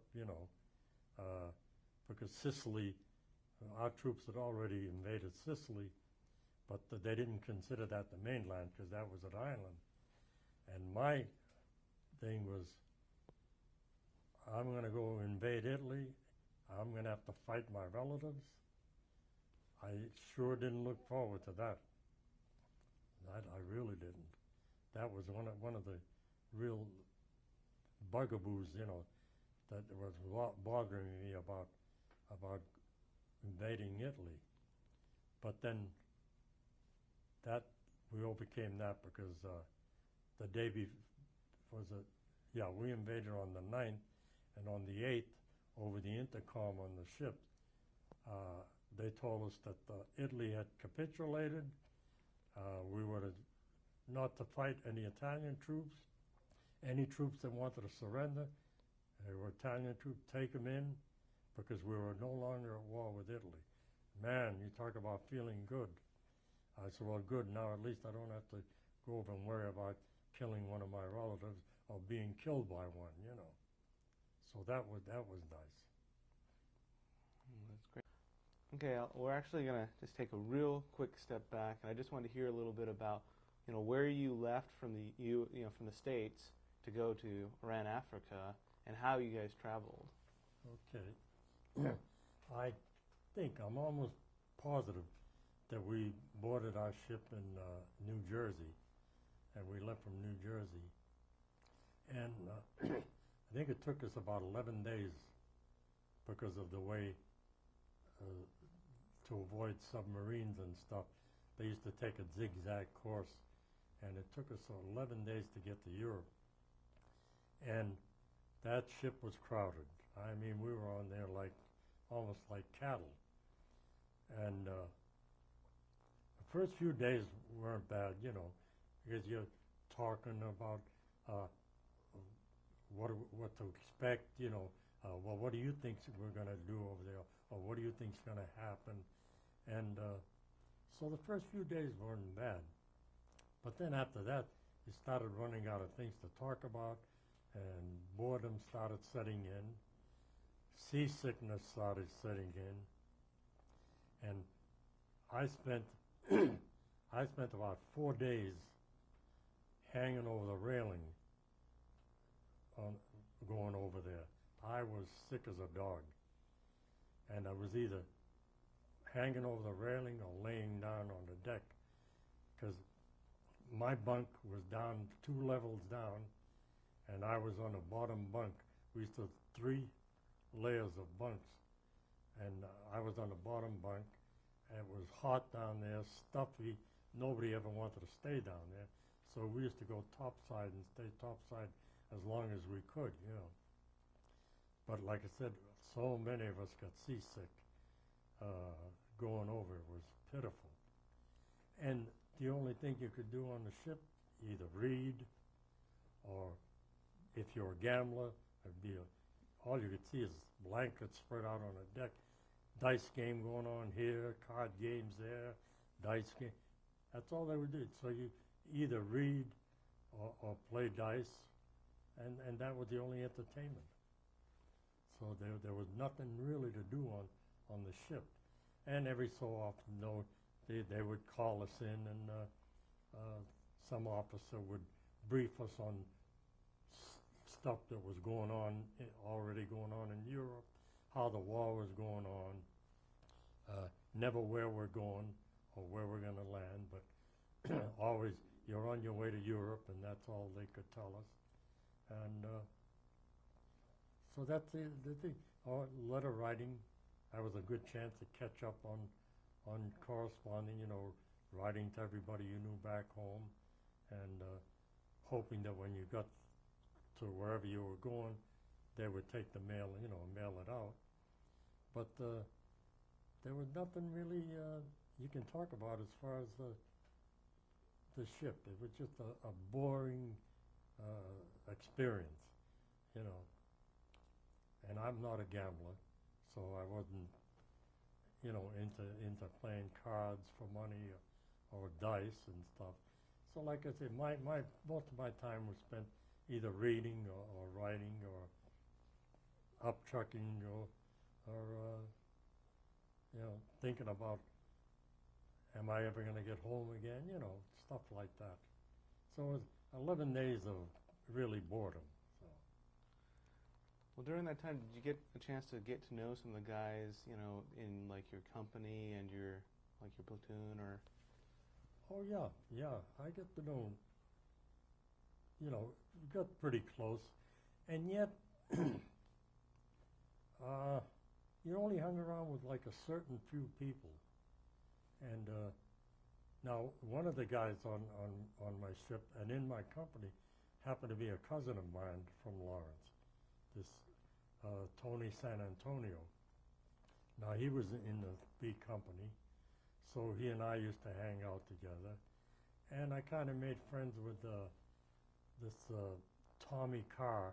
He's from Texas, and this, I don't know his first name, but guy named Ibarra, Ybarra, and so we used to kind of swap stories and talk about the different things, you know, how it was living in Lawrence, and they tell us stories about Texas, you know, and stuff like that. And surprisingly, these two guys, Texan and Mexican, they got along real well, and they were real competitive. Though when it came, they were two of the best riflemen when it came to drills, and they used to compete with one another. Like when we were on dry land, we'd get a sergeant there that bark out different commands, and they'd go on for a half hour, an hour at a time, until somebody made a little mistake or something. But I've never seen two people handle rifles like they did. But we get, like I said, going over there, we were still, Texans kept more or less to themselves, and those of us that were drafted and were the latest to join the units, we kept more or less to ourselves too, you know. So it was a case of maybe hanging out with 4 or 5 people, and that was about it, you know. So who were some of the guys you usually hung out with? You mean on the ship? Yeah. Well, like I said, my cousin, this Ibarra, and that, I just mentioned it, Tommy Carr, you know, and those are about it.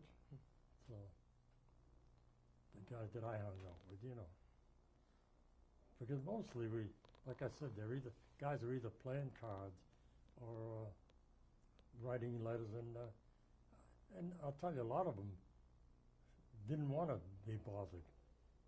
You know, you're worried about what's happening. You're worried if you're ever going to get home again. So guys are a lot, they're in deep thoughts, you know, their own thoughts, and having their own bugaboos, and so really there wasn't that much interaction, you know. Okay. And actually, now we're going to move back a little bit forward to right after Africa. You mentioned Magenta. So what was it like getting to Magenta, and then when you arrived? Oh, we boarded trucks, and they went by trucks. And when we arrived, it was just like a training camp, almost like in Camp Croft, only we had pup tents instead of barracks and stuff. Or they had big, like a platoon tent, we'll say, enough for one platoon. And we just took basic training, almost like our basic training, and then they got indoctrinated as to when we get to Casablanca and places like that, we are going to be guarding prisoners, and what they expected of us, and what we can do and what we can't do, and stuff like that. Not to fraternize with them, you know, although they said you wouldn't be in that actual contact with them, except, you know, behind the wire mesh and mesh wire and stuff. But that was about the extent of what we did in Magenta. Okay. Then they trucked us back to around Casablanca and City Belabes, all the cities on the coast, and that's where they had most of their prisoners. And so then, you know, going even more forward, you've heard about, you know, the capitulation of Italy, and, you know, you were on a boat? No, we didn't hear about that until we were on the ship the day before the invasion. Okay. So. And so right after that, the next day, what was that like? Well, the next day, that's when we hit the beach. Yeah, that was when all hell broke loose. Yeah, we got off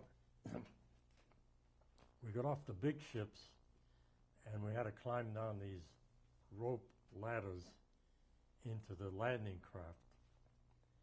And we were squeezed in there like sardines because they put a whole platoon in one landing craft.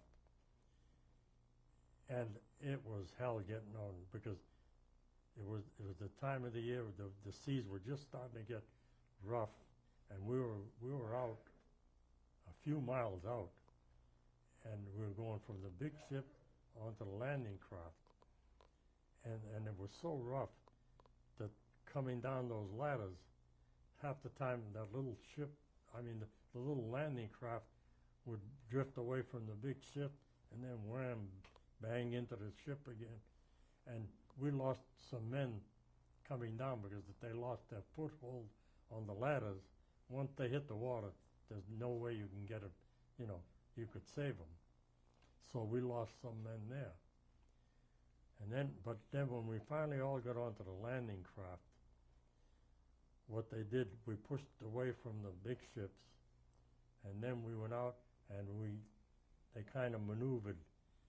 And for some reason, I think until they got all the landing crafts in order, what they did was go around in circles out there in the ocean. And that you could hear over the loudspeakers, whatever number the landing craft you were on, they would tell you what position to take. and you're going around in circles. And we must have done that for two and a half, 3 hours. And I mean, a lot of guys were getting sick on those. And then finally, I guess they got the orders to go in. So as they're doing circling, now they're starting to spread out.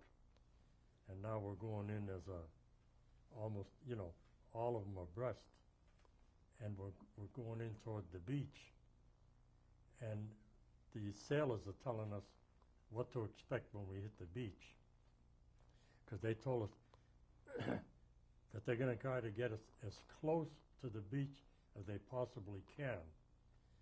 And they said that some of the boats, the landing craft, might hit a sandbar.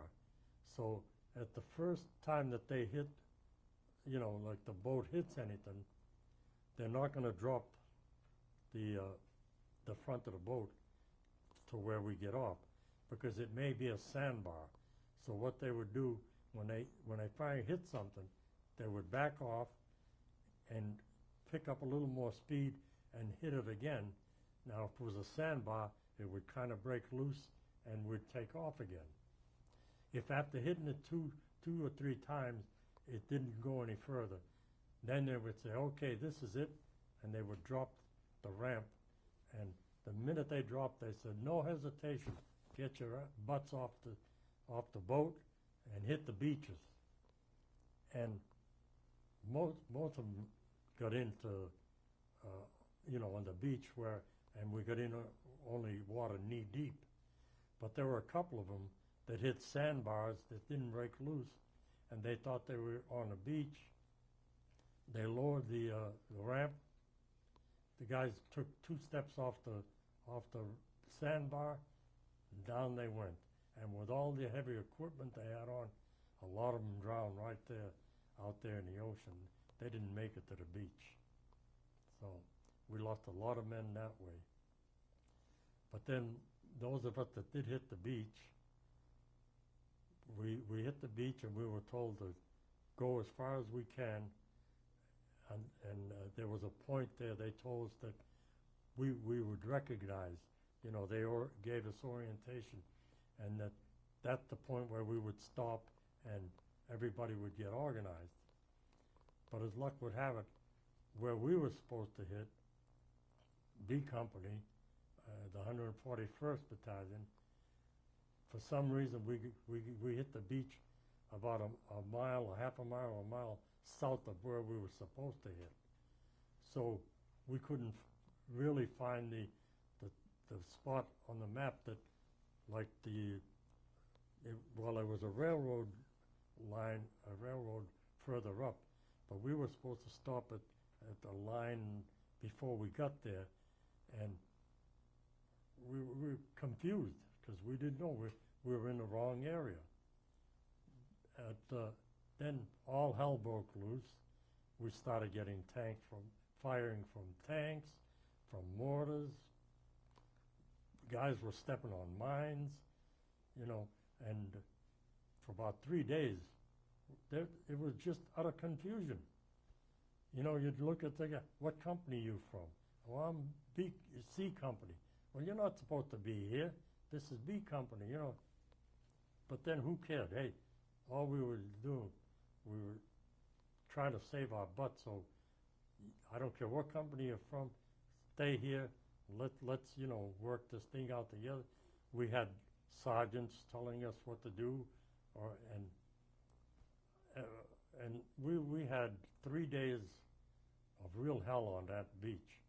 And there was a time there where they didn't think that we were going to break through, and they weren't getting any heavy equipment off the ships.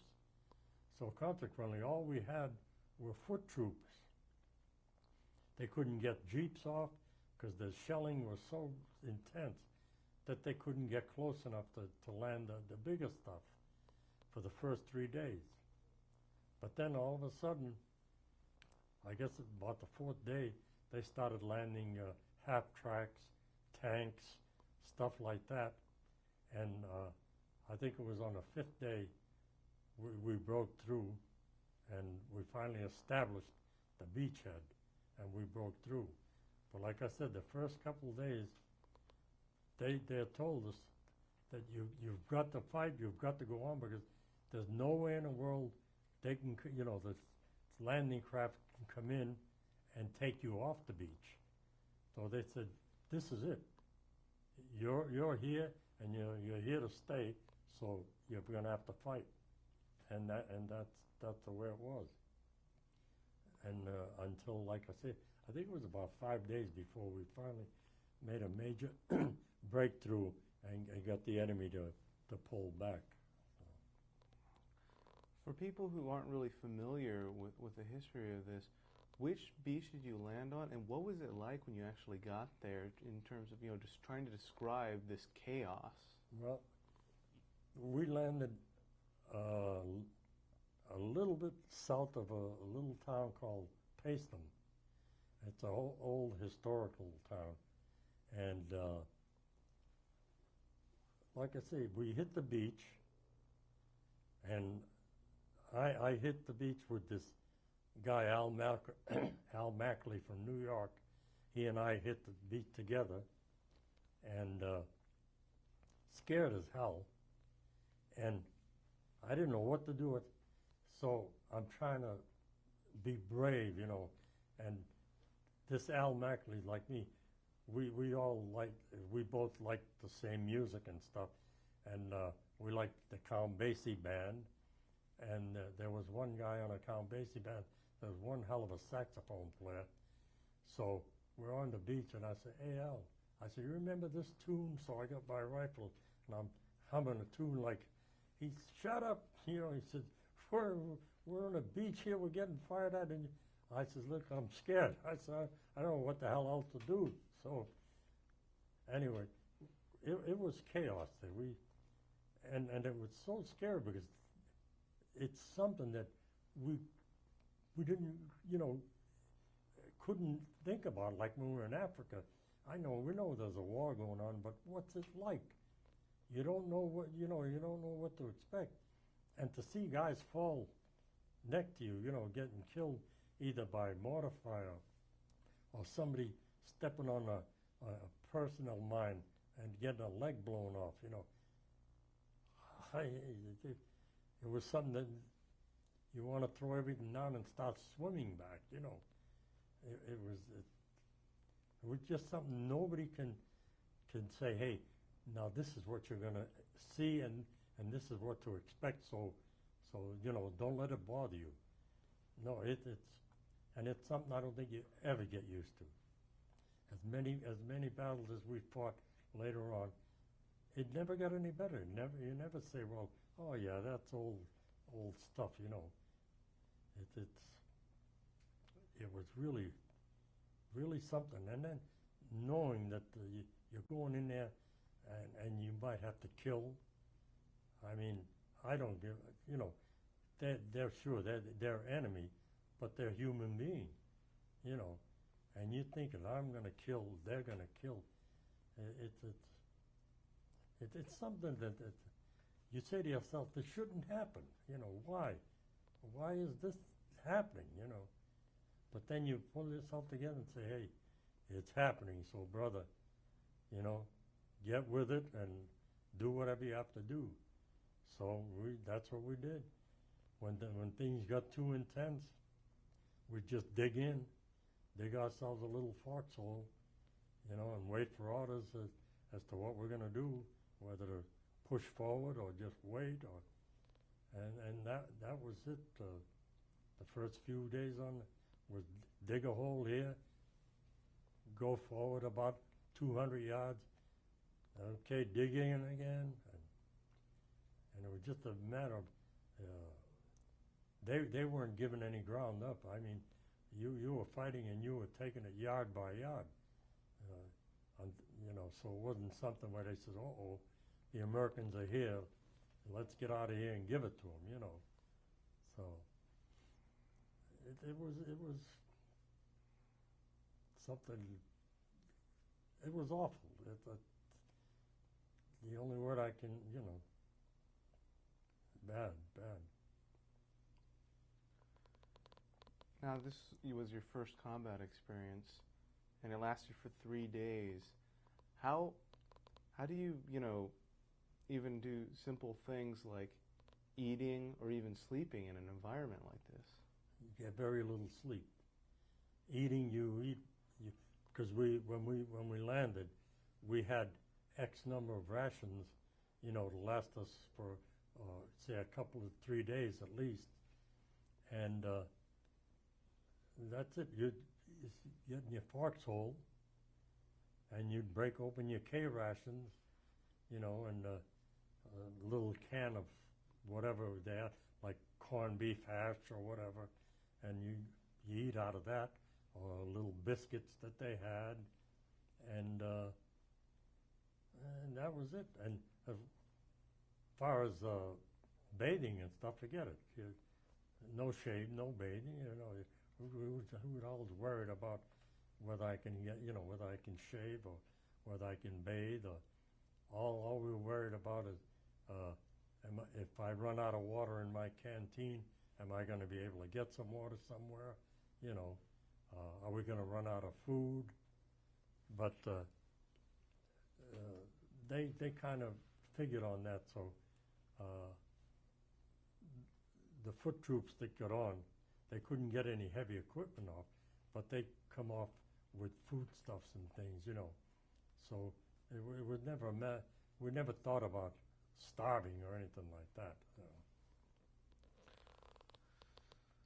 So on the 5th day, when you guys finally broke through, what was that like? Oh, it's hard to describe. All of a sudden, they tell you, okay, we're gonna. I think our first town to take was a place called Alta Villa or something like that.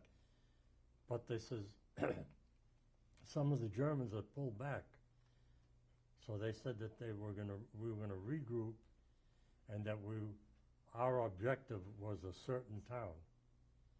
So we like I said, we regrouped, and then as a unit we started out on foot towards this town.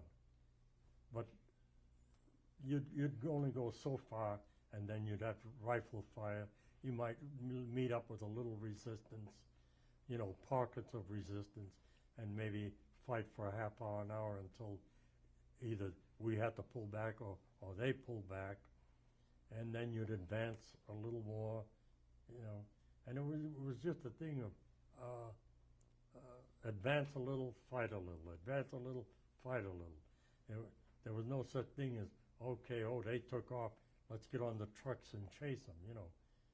There was none of that. Everything was fight, advance, fight, advance. And then when we got to the town near Alta Villa,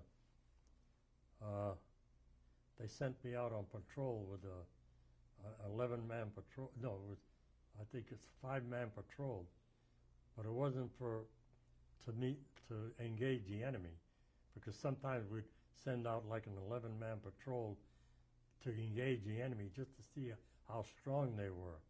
You know, we'd make noise, we'd do this, and draw their fire, and then we'd pull back and report back as to how strong the firing was. But the patrol I went on, it was to try to get as close to the town as possible and meet an Italian, because I could speak it, and ask the Italian if they knew how many troops were in town or where they were situated and stuff like that. So we went out and, like I said, it was a 5-man patrol, and I think we went up about, I would say maybe a quarter of a mile, a half a mile, and we saw this little farmhouse. And we worked our way up to the farmhouse, and there were civilians there. So we asked them if they knew anything about what was going on in the town. And they said, oh, the Tedeschi pulled out. Germans, they called Tedeschi in Italian. They told us that they had pulled out. But they said that they told us they still a few Germans there, not too many. They said just a few.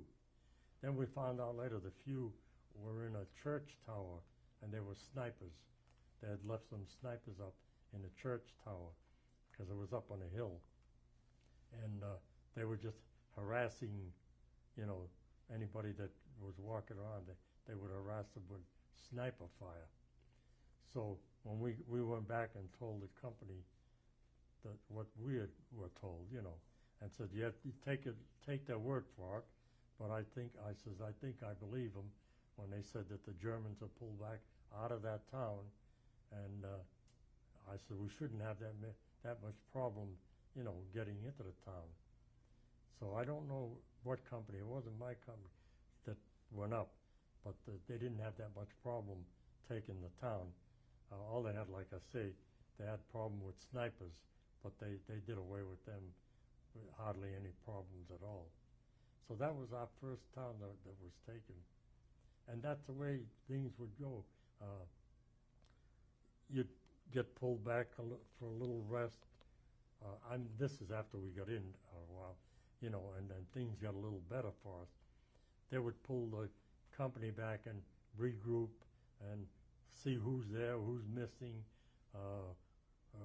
They would get in touch with other companies, say, hey, we're missing 2 or 3 guys from this platoon. Do you have anybody from Company B in your company? And we'd be swapping back and forth, you know, to get organized again. And then as soon as you get organized, then okay, back up to the front again. So we more or less take turns. Go up and fight for so long, and then they'd pull you back for a day or two. And that's where it was until, you know, until we hit some real bad fighting, you know, and just a matter of who was going to give up first, you know. But we'd push through, and then they'd counterattack, and for some reason they had been in war a hell of a lot longer than us. But some reason, I don't know whether it was we didn't know any better or what, but we used to make them pull back a hell of a lot more times than we did, you know. So, and that kind of gave us a little confidence. Okay. So where we last left off, Al, you were talking about how you guys had just, you know, moved in and you'd taken that city of or town of Altavilla. From where did you guys go then next? Oh boy, I don't remember all the little towns we hit, but we started working our way from there to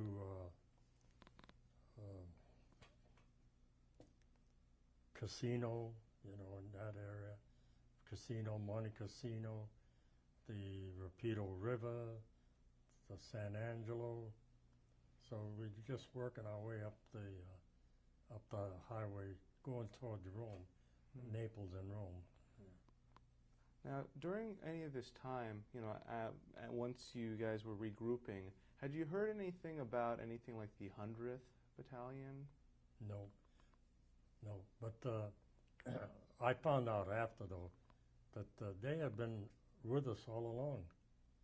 But see, they had been like on one flank or the other, and we never bumped into one another. Now, I know some of the maybe like say the 143rd in the 36th Division, maybe they knew because they might have been on that flank with them, you know. But none of them were ever fighting with the 141st Battalion.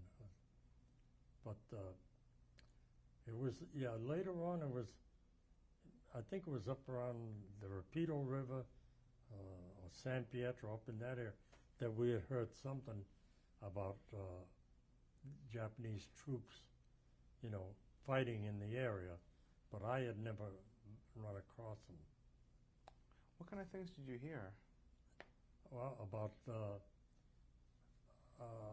the fighting that they were getting called in to do a lot of the dirty work, and that they were good fighters. And there's a small guy that says, but boy, they fight like hell, you know, I used to tell her. And as we go later on, and then what I read, you know, about them after the war and everything, they were getting some of the worst, can I say, they throw them into some of the worst situations, some of the stuff that we couldn't do, and then somehow they turn around and do it, you know, fighting for a certain town or something like that. They were out to prove that they were Americans 100%, and they proved it. But like I said, I didn't have that much contact with them, even when they rescued our battalion. I saw a few of them, and but we were trying to get in and out so fast that it was just, hey, thank you, thank you, thank you, you know, and then we got pulled back for our rest. But up until then, like I said, I didn't have that much contact with them there. But we heard about some of the heavy fighting that they did to help us, like around the Rapido River and the Battle of Monte Cassino and San Pietro and those you know, those battles there. So yeah, we'll talk a little bit right now about Monte Cassino. Can you tell us a little about that? Yeah. Now, in order to get to Monte Cassino, though, we had to go across the Rapido River. And the Rapido River was one of the biggest blunders and biggest disasters, I think, of World War II.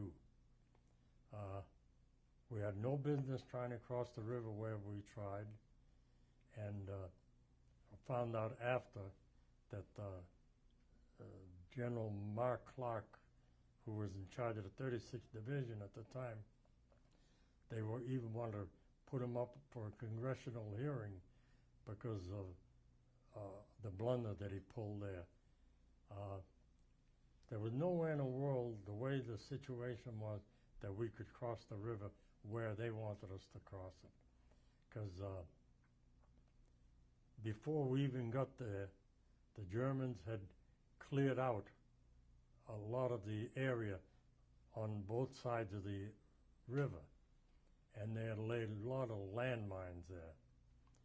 And our troops trying to get up there were, the engineers went up there, and they saw that they were loaded with mines. So they had the engineers go out there and dismember the mines, or whatever you want to call it, get rid of the mines, and then they would put tape, lay down this yellow tape as to where the clearance was. And that's where we're supposed to go. after a while, it was in the winter, so I think it was in January, and it was always raining, it was muddy and everything. That tape would get covered up so you didn't know where you were or what you were doing. But anyway, in that part of the river, there was like an S curve, and it was just north of this town of San Angelo. And they had it set up about 500 yards in on their side.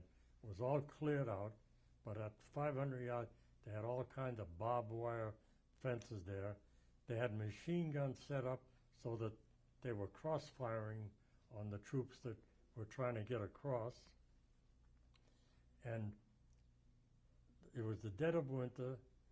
The Rapido River was, if you see it now, you look at it and say, no, you can almost jump across this thing. Why did they have so much trouble there, you know? But see, we had heavy rains, so it had kind of widened the river. And we didn't know it at the time, but north of us, there was like a little dam up there. And so every time we tried crossing, the Germans used to release water out of there, and it would make that river rush even faster. So they first tried crossing it in rubber rafts, but they found the minute they put a raft in the water and tried boarding it, the river was so swift it would just take the raft away. So then they thought, okay, we'll tie ropes to the rafts. So they figured out how far it was from one side to the other side, and said, okay, if we use this length of rope, you know, they'll paddle across, and then when the troops get off that side, we'll pull those boats back. But what they didn't figure was on how swift the river was running. So the first rafts with ropes on them, they started out all right and they're paddling all right, but then they got 3/4 of the way across, and the rope, they were at the end of the rope. Because if you'd have gone straight across, you'd have made it. But the current kept drifting, so all they do, they had to pull the rubber raft back and lengthen the ropes.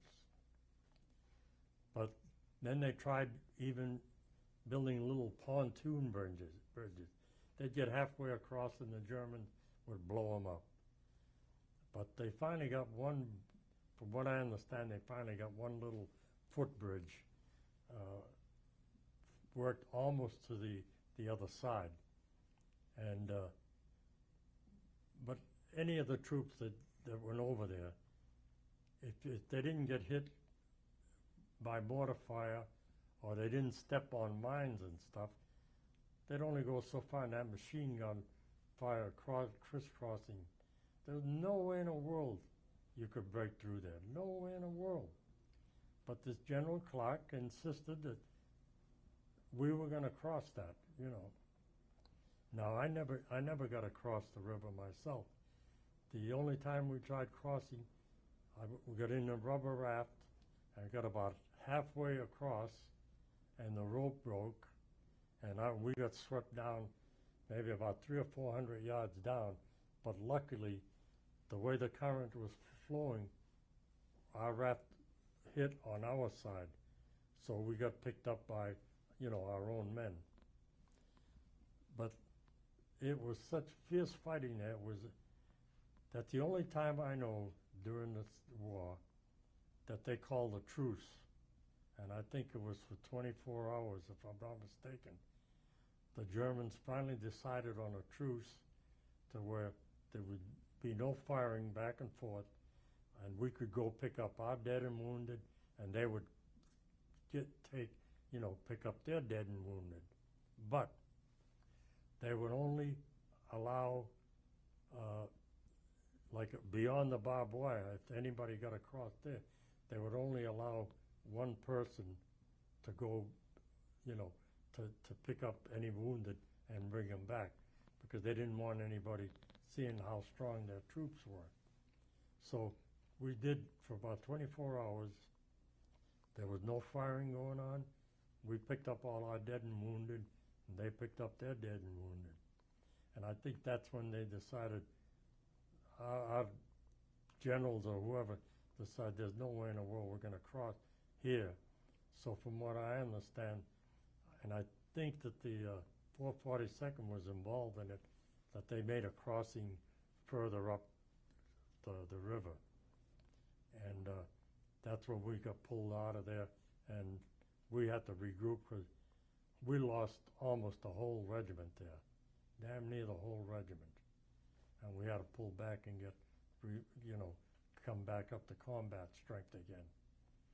And that's when we finally got out of there, and we got pulled back for rest, got pulled back to be brought up to strength, and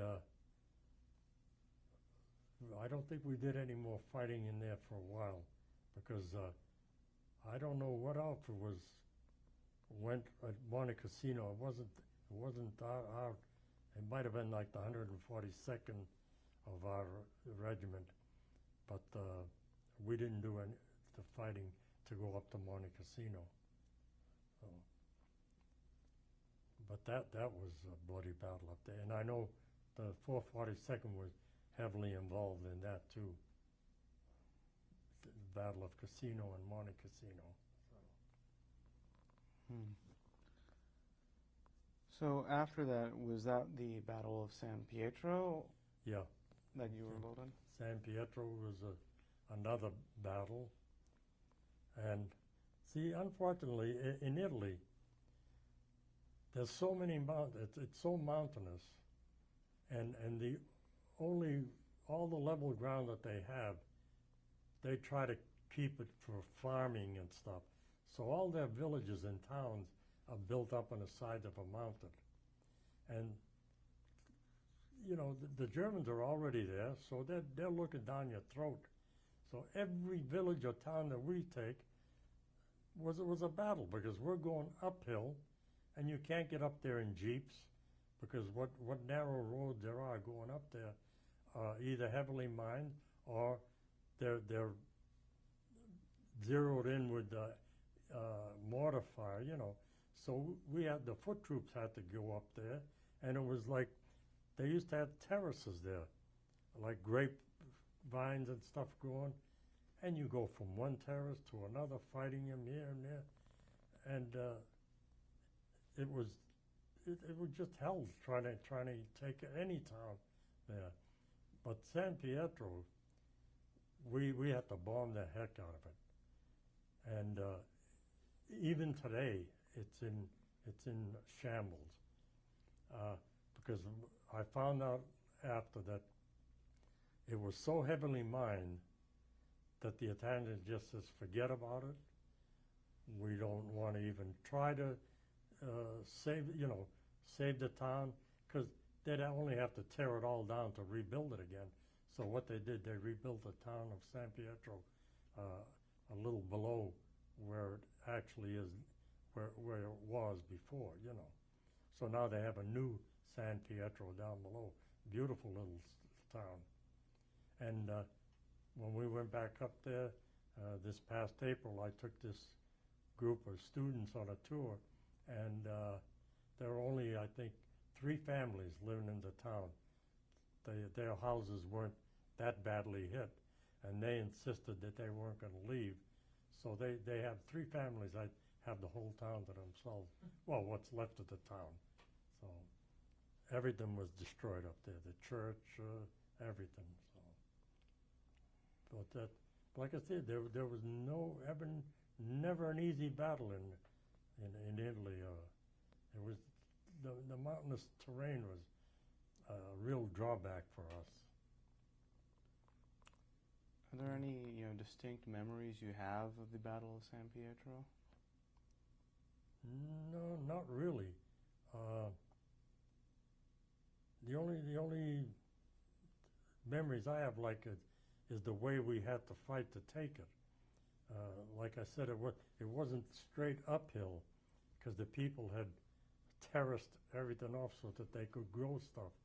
They had olive trees growing, they had grapevines growing, And so we had to work our way up those terraces, and sometimes you'd have to rout the Germans from them because they were dug in there, or you watch out for mines because when they leave it, they would leave anti-personnel mines around, you know. So it was just a matter of, well, okay, we got this terrace, look up and say, well, got about 10 more to go before we get up to the top. And then when we got up there, when we did get up to the top, there wasn't a German in sight. You know, they had, because like I said, they had bombed that town, and they had pulled out and just left, not stragglers, but just left a few here, few there, just kind of harass us, because it didn't take many to keep us pinned down so that we couldn't advance very fast, you know. So that's about the only real memories I have of the fighting there. Now, I know during your service, because I read in the I Company book, it mentioned that you received a Bronze Star with 2 oak leaf clusters. Did you receive it in any of these particular, like the Battle of San Pedro, Rapido River, or on the beachhead?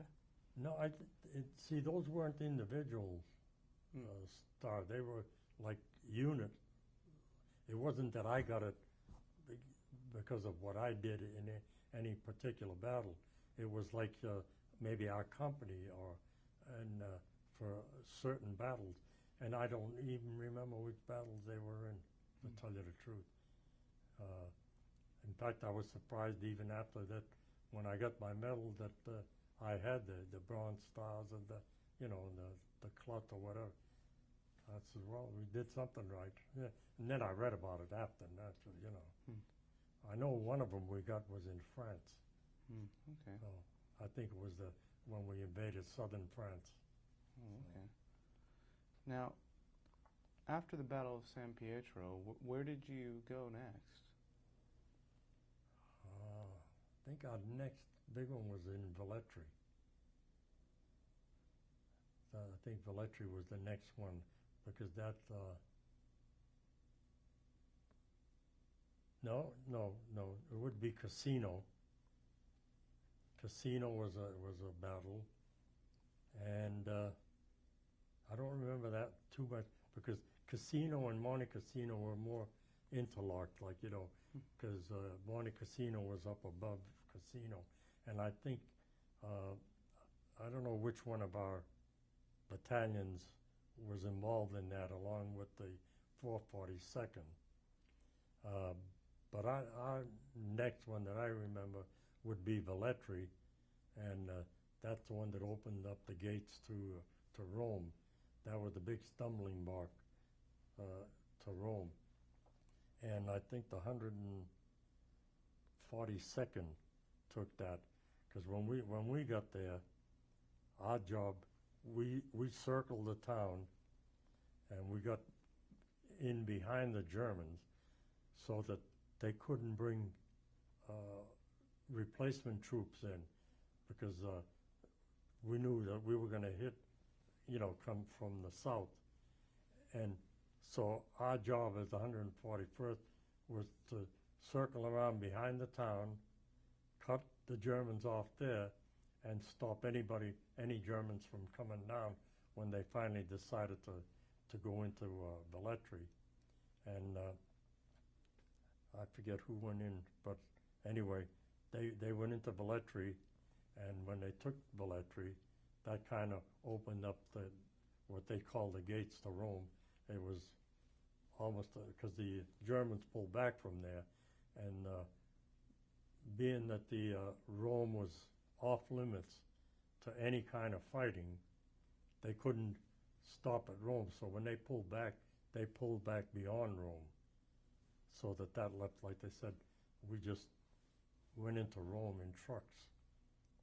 And some of us walked in, some went in trucks. But the battle after the Battle of Velletri was what they call the gateway, opening the gateway to Rome. Okay. And at the time, were you hearing anything about the 100th, and what they had done at Casino? Yeah, we'd hear bits and pieces. about, you know, because we'd wonder amongst ourselves, well, who did finally break through there? Because our company didn't, you know, because we got the hell kicked out of us and got pulled back. And then, like they said, well, I understand that some Japanese troops are with us. And we didn't know at the time they were just a unit of their own, you know. We just thought that they were either volunteers or draftees like we were, and then they were put into some company. But it wasn't until after we found out that it was, you know, actually to their own regiment. Yeah. Now, so after Velletri, where did you guys go next? I think we got pulled back to around Naples or Anzio. I'm not sure. No, I think we got pulled back to around Naples because they pulled us back, and I think this might have been shortly before they made the invasion at Normandy anyway, because they pulled us back to get us ready for the invasion of southern France. Now, we didn't know at the time. We thought that was going to be the big invasion. We figured, well, we're going to France, we're going to Europe, this is going to be it. Little did we know that we were just a ploy, because we couldn't figure out why are we taking training. They'd take us, put us on these landing craft, and then, you know, we're out in the open. The Germans can see what we're doing. We're on the landing craft, and we're taking invasion training, you know, in Italy, around Naples. And, you know, we're saying, but this is crazy. Why are they They wanted the Germans to know. They wanted the Germans to know that we're going to invade France, hoping that they'd pull enough troops away from the Normandy coast, bring them down to southern France, so that when they made the big invasion there, you know, it wouldn't be as hard. But I guess the Germans didn't fall for it, because we went in, we made the invasion at southern France. When we finally went in, made the invasion of southern France, we met some resistance and took quite a few prisoners, but we didn't meet real heavy resistance, because they still knew, I think behind, they knew that whatever is going to come, the big thing is going to come from England. So that's where they concentrated most of their troops, up in northern France. But yeah, from Anzio now we went to, our next thing was southern France, and we landed pretty close to the Riviera in southern France. But that was, compared to the other battle, that was a piece of cake, because after we hit the beach, we met some resistance, but not that much. And the next day, it was almost like there were no Germans around, because we got in trucks to go to our next area of battle. Yeah. So to us, that was a piece of cake. Yeah. Yeah. And so where was your next place that you were transported well, to? Then we started more or less smaller battles, because like I said, we were traveling pretty fast up the southern France. And we didn't start hitting what I'd call real resistance until we started getting up in the area of the Vosges Mountains and up in that area, you know. I mean, we had battles, but compared to what we had, it was nothing.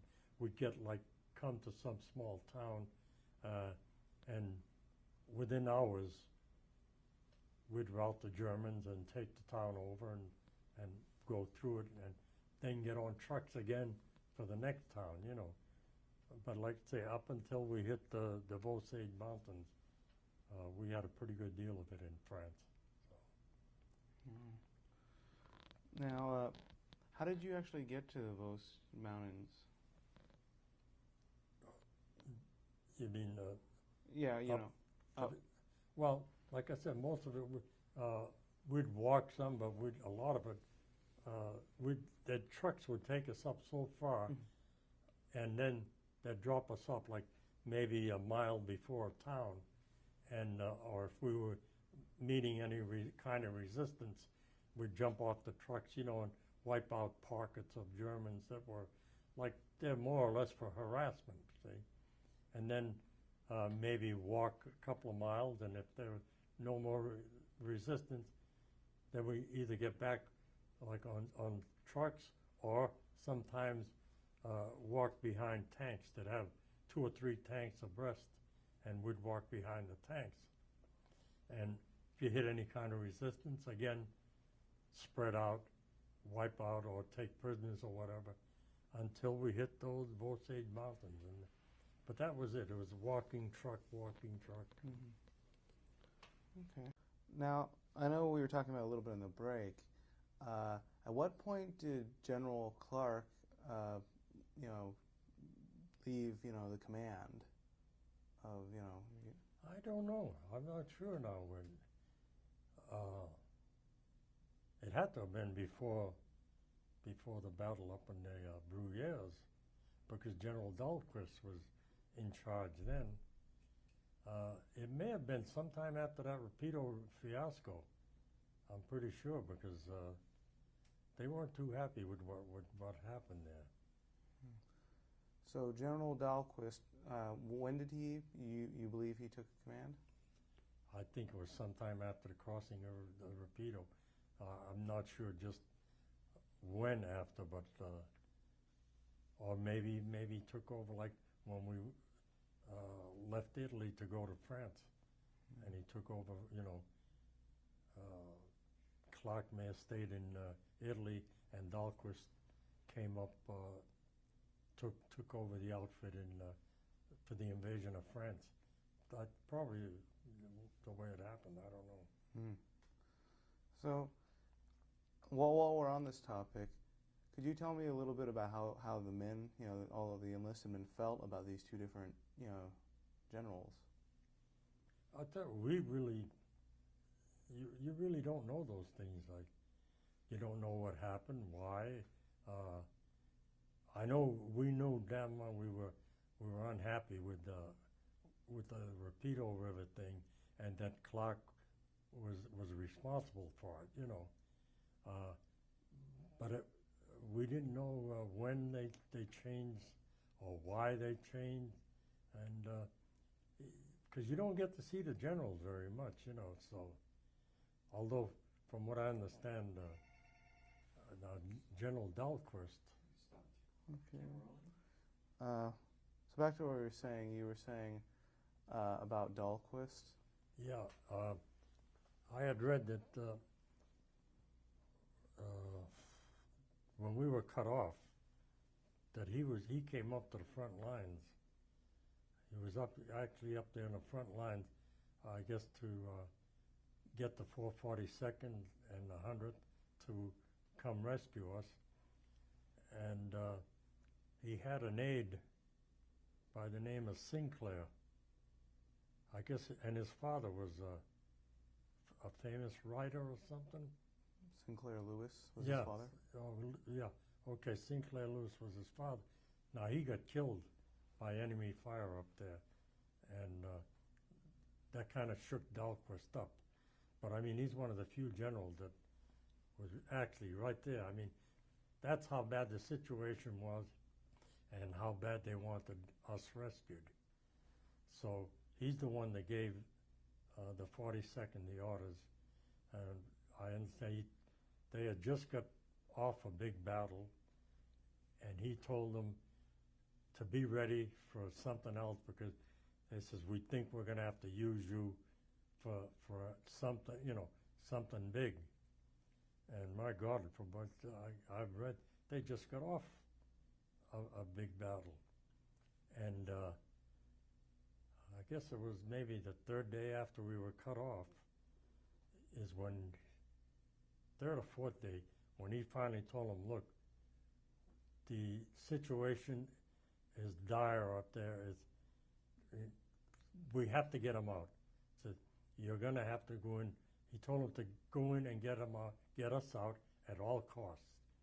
He didn't care how they did it or what they did, but they had to get us out. And from what I understand, man, they tried for about 2 days. They used to get pushed back. They were losing men, and it wasn't until we were there on the 7th day that they broke through.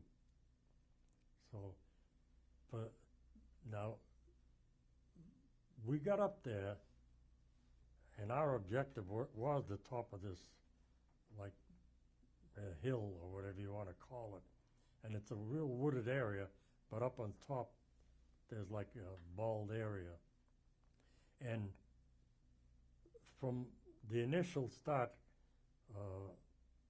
from where we started our initial ascent to take this, was about a 5-mile trek, I think. Now, we had practically no resistance for those 5 miles. I mean, little firing here and there. But we thought, hell, this is really going to be something, you know. But then when we finally got up to our objective, the Germans counterattacked, and they worked their way around, and they cut us off from the rest of the unit. Now the Germans, though, didn't know they had us cut off for 3 days, and I think they finally realized it. Okay, we're going to start again from the part where you guys were meeting very little resistance. Okay, so we met very little resistance, and after we got up to our objective, the Germans counterattacked, and instead of making a frontal assault with us because of the terrain, they kind of went around us, and without realizing it, they had cut us off from the rest of the unit. But they didn't know it. Now we realized after the 2nd day that we were cut off because we're running a little short of ammunition and food and stuff. So they sent a 25-man patrol. They were going to send them back out to get, supplies for us. And they never made it. I think only about 5 men came back from that patrol, and they said we couldn't get through. There's too many Germans. So that's when we realized now we're surrounded.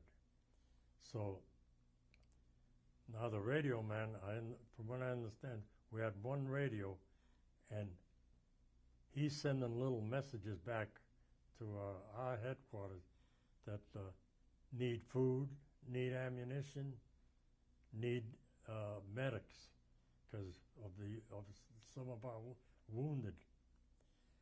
And now realizing the situation we were in, one of the lieutenants, I think he was from A Company, they put him in charge of all of us there. And he said, well, here's the situation, and he kind of explained what was happening. So we pulled all our ammunition, pulled all our food and everything, and we were just dispersing it so that everybody had, a little bit of everything. And on the 3rd day, they finally, when and of course he had set up a perimeter of machine guns here and Browning automatic rifles there, so that we were kind of covered in the circle. And on the 3rd day, when the Germans realized that they had us surrounded, they started their counterattack. Now they were doing this, they'd send a tank up, and all we could do was fire whatever stuff we had, we threw at them, like rifle grenades and machine gun fire and stuff, and made it heavy enough to where they would pull the tank back. Next day, they did the same thing. another tank in another area. And good thing the way we were set up, we'd beat that tank off, you know. So I guess they realized, well, they weren't going to break through and annihilate us. So they kind of just pulled back and just kept hitting us with mortar fire, machine gun fire, and it was like a harassment type thing, you know. And meanwhile, we still couldn't get any supplies in, and by the 5th day, I mean, we're really hurting. All of a sudden, we hear planes come over, and it's our planes, and they started dropping supplies by air. But most of it would hit the hillside and roll down the hill. The Germans were getting as much of the supplies as we were. And while we were up there, in between all this, like I said, water was scarce. There was one source of water down below, but it was lousy water, you know. It wasn't a spring or fresh. It was dirty water, but if you treated it, it was drinkable. But the only thing with that is the Germans were using the same old water hole. So we used to have to try to go down there during the night, because daytime you couldn't do it because the Germans could see it. And any time we'd try to get to it, we'd get hit by sniper fire and stuff like that. So we'd go in at night and get water and bring it out. But every so often, they couldn't see us at night, but every so often you'd hear rifle fire. They'd fire in that general direction, figuring, well, if we hit anybody, fine. If we don't, at least we'll let them know we're there and we're harassing them, you know. So anyway, the worst part of being there is you got wounded. There's nothing you can do. We had some medics there, and boy, do I hand them a lot of, do I congratulate them for what they did.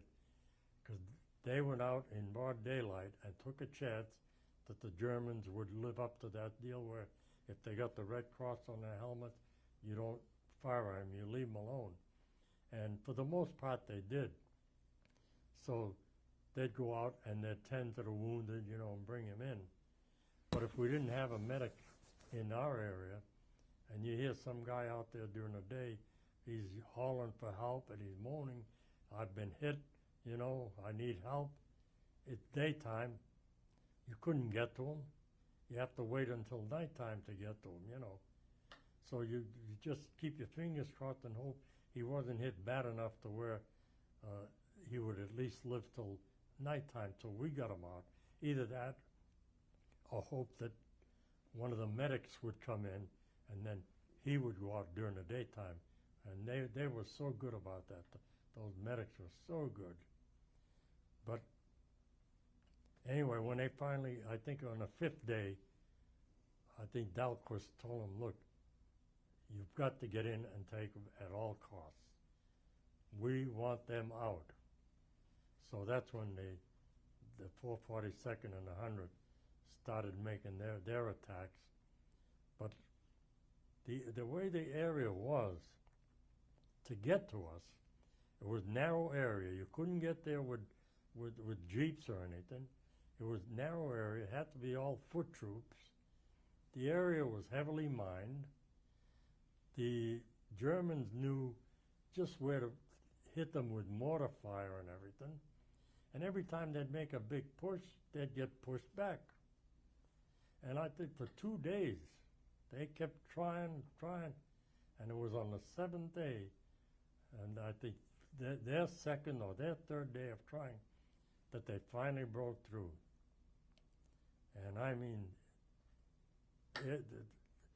I forget who it was, this fellow from my company, Sakamoto, was it? I don't know. But anyway, he's the first guy to break through, and it wasn't in my area. But from what I understand, when they finally saw us and broke through, he couldn't think of a thing to say except, would you guys like some cigarettes? you know. But then that's when we knew now that, oh man, we're saved. So then they started pulling us out, getting us out of there, and the 442nd stayed there until we were all out. So to them, man, I owe everything. Yeah, they were really something. I think, if I'm not mistaken, I read the thing. We were about a little over 200 men, and they lost 800, dead or wounded. 800 men to rescue 200 men, and they were thinking that was it worth it, you know? But they said to them it was worth it. You know, they couldn't stand to see us.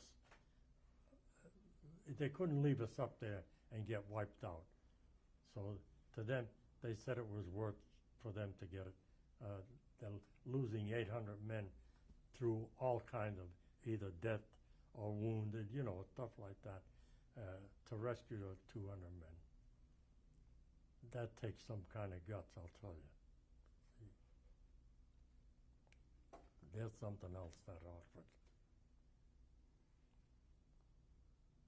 So at that moment when you knew that they had actually broken through to you guys, I mean, how did all the men feel? Because, I mean, I've heard about how you guys, throughout all this, even though you had the difficulties with ammo and food and being surrounded, you had pretty good morale overall. Yeah, well, our morale built up pretty good when we saw when they started counterattacking, and they'd bring a tank up, and we beat them off.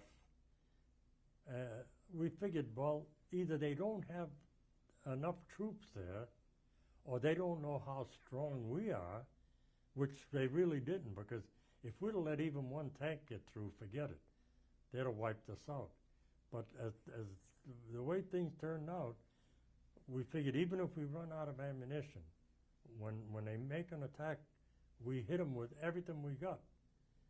And luckily, you know, they'd come up with that tank and just take so much from us, and then they'd pull back, figuring, Jesus, how many are there? You know, what do we have to do to get them out of there? And so, consequently, we didn't know how many people they had there.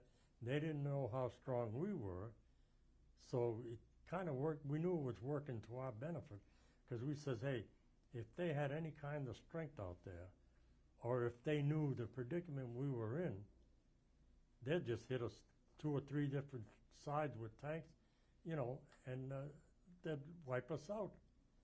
So we kind of felt, hey, we're not moving, but we're making some kind of headway and holding our own until somebody can come in and get us out.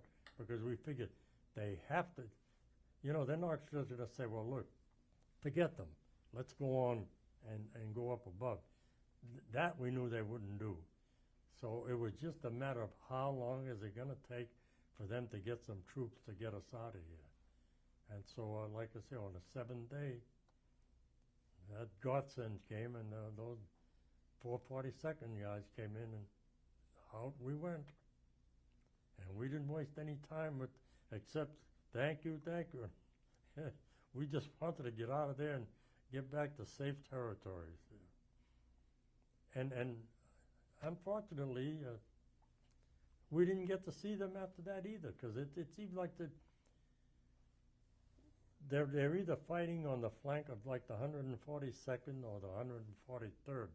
They were never with the 141st per se, you know, to where we could say, hey, okay, buddy, you know, this and that. So I really didn't get to thank them until we got back to the States. And I thanked them more than once, and I'll thank them for the rest of my life. So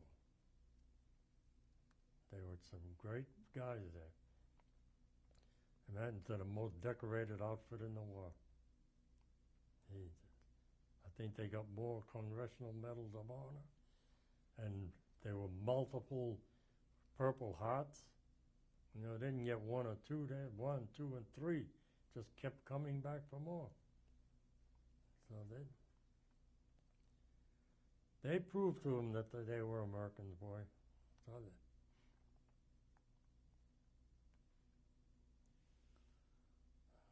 So, actually, a couple other things I was wondering about is I know you had mentioned in terms of food and how they were saying it. I had read somewhere that actually there were some Italian, or actually some French partisans who were functioning as guides who actually tried to help, at least gathering foods from the area? not that I know of up there. Oh, okay. See, they may have been, but not to my knowledge. I know one time they fired a big shell in, and when we heard that thing coming over, we said, "Oh God, what are we going to get hit with?" Because you can tell when it comes over, it's close. But it was one of our shells, and they had filled the nose with chocolate and stuff. Figuring if we get it, it'd be for nourishment. But the darn thing got buried in the mud, so we couldn't even get that out. We didn't even get that. So, but we were pretty low on everything. But like I said, everything was rationed, and they used to tell you, now this is your ration for the day. Do what you want. You want to eat it all in the morning, eat it all in the morning, but don't come to us in the afternoon or the evening, because there is no more. This is it for the day. So, ammunition the same way. Use it only when you have to. Don't just, if you hear a noise, fire. You don't fire until you see someone or see something. So, but anyway, like I said, it finally all worked out, and thank God that it worked out the way it did. It could have been a real disaster. Could have been 200 and some odd men wiped out,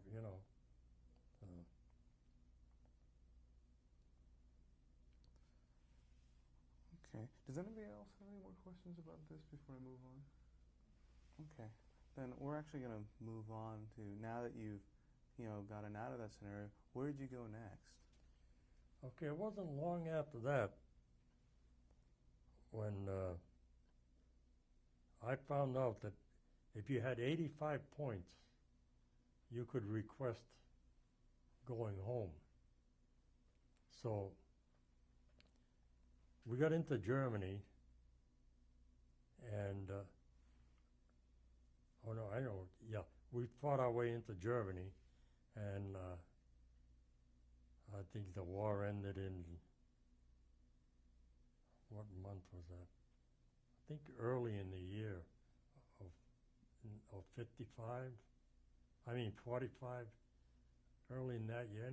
Anyway, the war ended in Europe, and so now there were rumors that the 36th Division was going to be shipped over to the Pacific. And I said to myself, no way. This is one time I would have went AWOL. I said, I went through enough here, because we had heard what they're going through in the Pacific.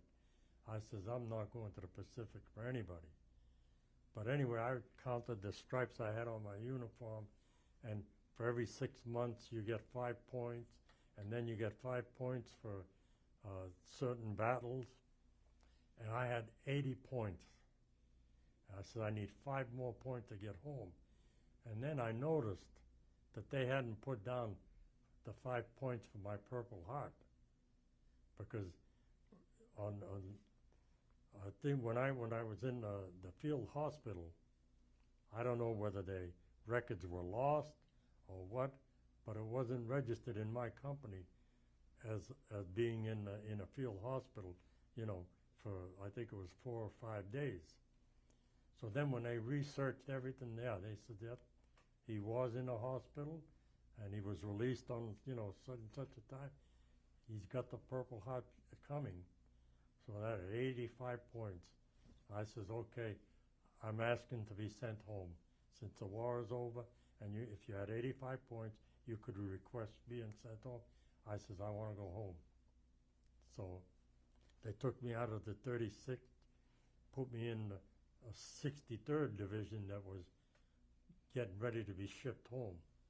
So I was with them in France for maybe about a month, and then they shipped us home. Now, can we actually? I'm just curious. How did you, going back to you said you were in the hospital and you received a Purple Heart. How were you, and when were you wounded? It was in Italy, and it would have it. I was on litter bearing duty at the time. The Germans had just, and I can't remember the name of the mountain, but I know it was in Italy, and they had we had just taken this mountain, and they needed litter bearers because we were pulled back for arrest at the time, and they said they needed litter bearers to go out and get some dead and wounded up on this mountain.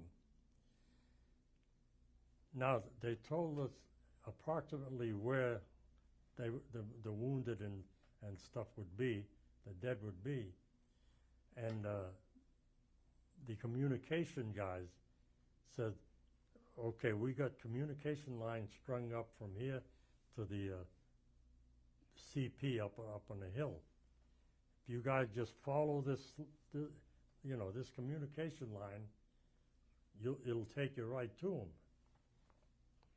They gave us the wrong lines to follow. They gave us lines that had been disconnected, and it was on the wrong side of the mountain. So we're supposed to be, let's say, the north side of the mountain to go pick up the wounded and dead. These lines led us to the south side of the mountain, where the Germans were on another hill and looking right at us. And we're hunting around looking for wounded. Then all of a sudden they start hitting us with mortar fire. And this, believe it or not, I don't know how I got out of it.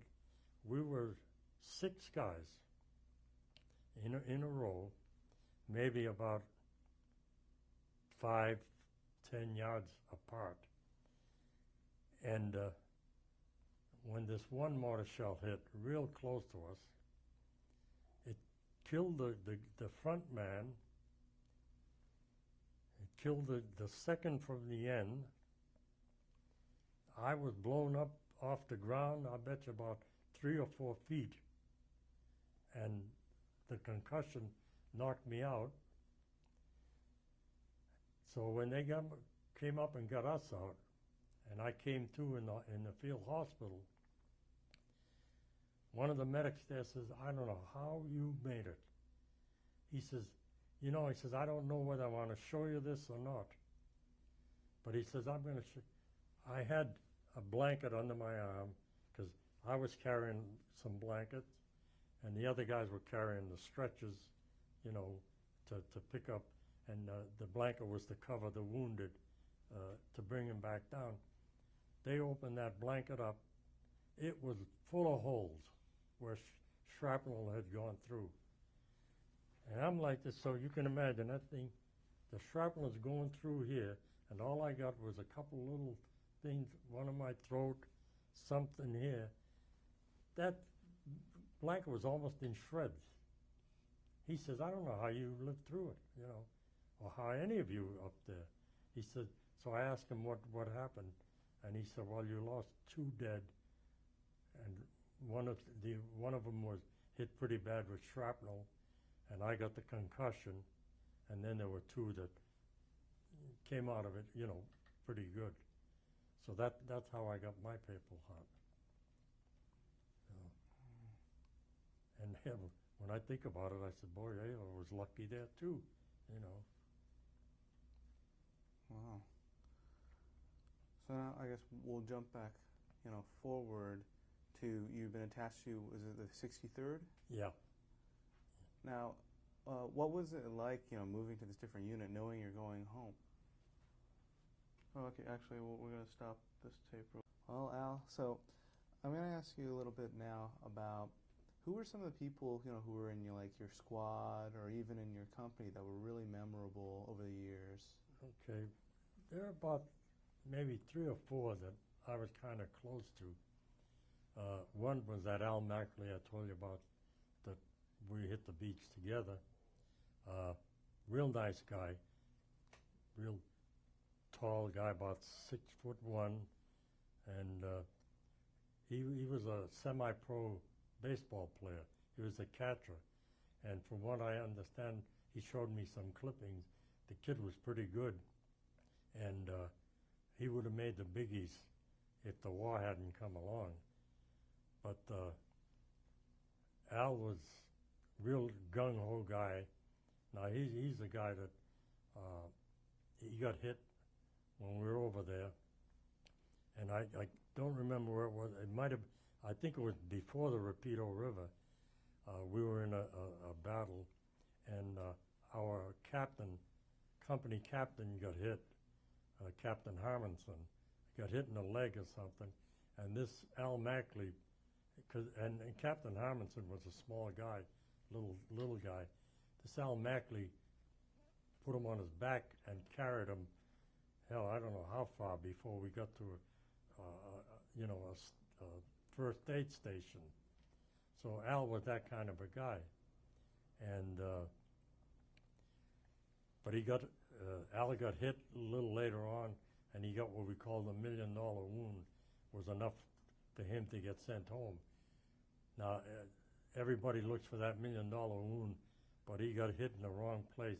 He got hit in the knee, and that really screwed up his baseball career, because he got sent home, and he lived in the Bronx, New York, and at the time my father was organizing up in Austining, New York, which is where Sing Sing is. And I wrote my dad and told him about this Al Mackley and what a wonderful guy he is. I said, if you get a chance, would you get in touch with him? So my dad did better than that.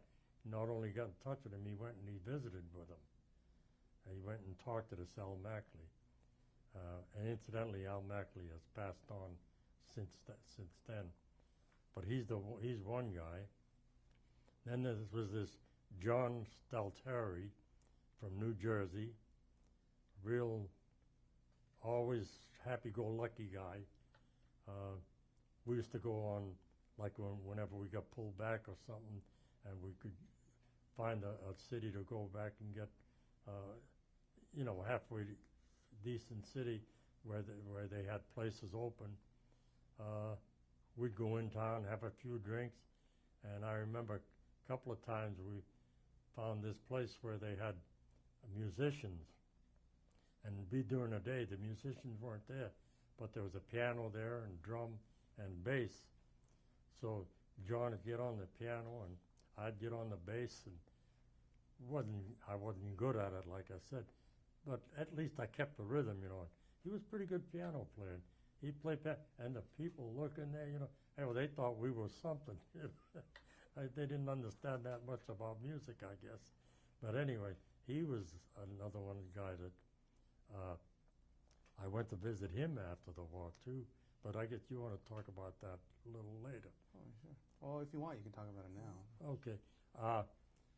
It was on my honeymoon. We were coming out west, and we drove. So I says, well, we're going to visit some of the guys that I know that were in my outfit. So we visited this John Stalteri, and never forget it. His father owned a nightclub there. It wasn't a big club. It was more a neighborhood nightclub. And you talk about being scared. It was at night. I found the place, found where it was, and I went in there, and my God, I walked in, and I swear to God, I said, this has got to be the mafia place. I mean, I looked at those guys sitting around the table, playing cards, having a drink, smoking. So some guy come up and says, yeah, what can I do for you? I said, well, I'm looking for a John Stalteri. And they looked at one and they says, what do you want him for? And the way he was at, I says, whoa, wait a minute. I said, whoa, I said, we were in the war together. I said, we're in the same company together. And I says, I told him that if we ever get out of this alive, either he looked me up or I look him up. I says, so what's your name? So I gave him the name and this and that. And he says, where were you in the war? I had to tell him where I was, where I took training, so finally I guess they figured, yeah, I'm legitimate. The way things were going, I said, oh, this guy thinks I'm a hitman or something, you know. And after all that crap, he says, Johnny isn't around here. He got married and he moved away. So I felt like saying, why didn't you tell me this in the first place, you know? So anyway, that was the John Stelter. I never got to see him because he moved out of town, so I didn't get to see him. But I did get to see this John Palfy in Pennsylvania. He was in our company, too. Now with John, real nice guy, but he was married before he came into the service. And I guess his wife had a child either just before he came into the service or right after, because I remember he was married and with a child. And I remember one time in Italy, it may have been just before San Pietro, they called for a patrol to go out one night. And it was supposed to be a patrol to go until you meet the enemy, fire on them, see what firepower they got, and come right back. Now, John was a BAR man, a Browning automatic rifle man. And they knew they were going out on that patrol that night. And for 2 hours that afternoon, he kept telling me, Al, he says, I don't want to go. He says, I have a premonition. I don't want to go. And somehow I felt that, hey, this guy, he got that feeling, and who knows, he may be right, because he never shirked his duty. You know, he'd been on patrol before. This one, he just didn't want to go on. And he says, so do me a favor. If anything happens, write my wife, tell her what, you know. So I said, I'll tell you what, John. I says, I'm not married. This and that. I says, I'll go on patrol for you tonight. So I don't know whether that, you know, his premonition would have been true or not. But anyway, I took his place on patrol. So he made it through the war and made it home. And I visited him when, like I said, when I was going on my honeymoon in 1948. He was home. Oh man, they treated me and my wife like royalty there. We spent 2 days, got there early afternoon, and we left the next afternoon. But they couldn't do enough for me, you know, because of what I did for them over there, you know. And who else was this? But those are the real three that I was kind of really close to, that I would do things with. And of course, I would like to see anybody I was in, but these three I would really like, you know, when the war was over, I said if at all possible, I would like to get in touch with them, you know. But unfortunately, Palpy is the only one I physically got in touch with. Like I say, Al Mackley, by the time I got in touch with his family, I looked them up on the internet, and I got an email address for Al Mackley, but it turned out it was his nephew. But anyway, we went back and forth, and he told me that Al had passed away about 4 years before, and but as he said, his widow would like, you know, maybe to hear from you.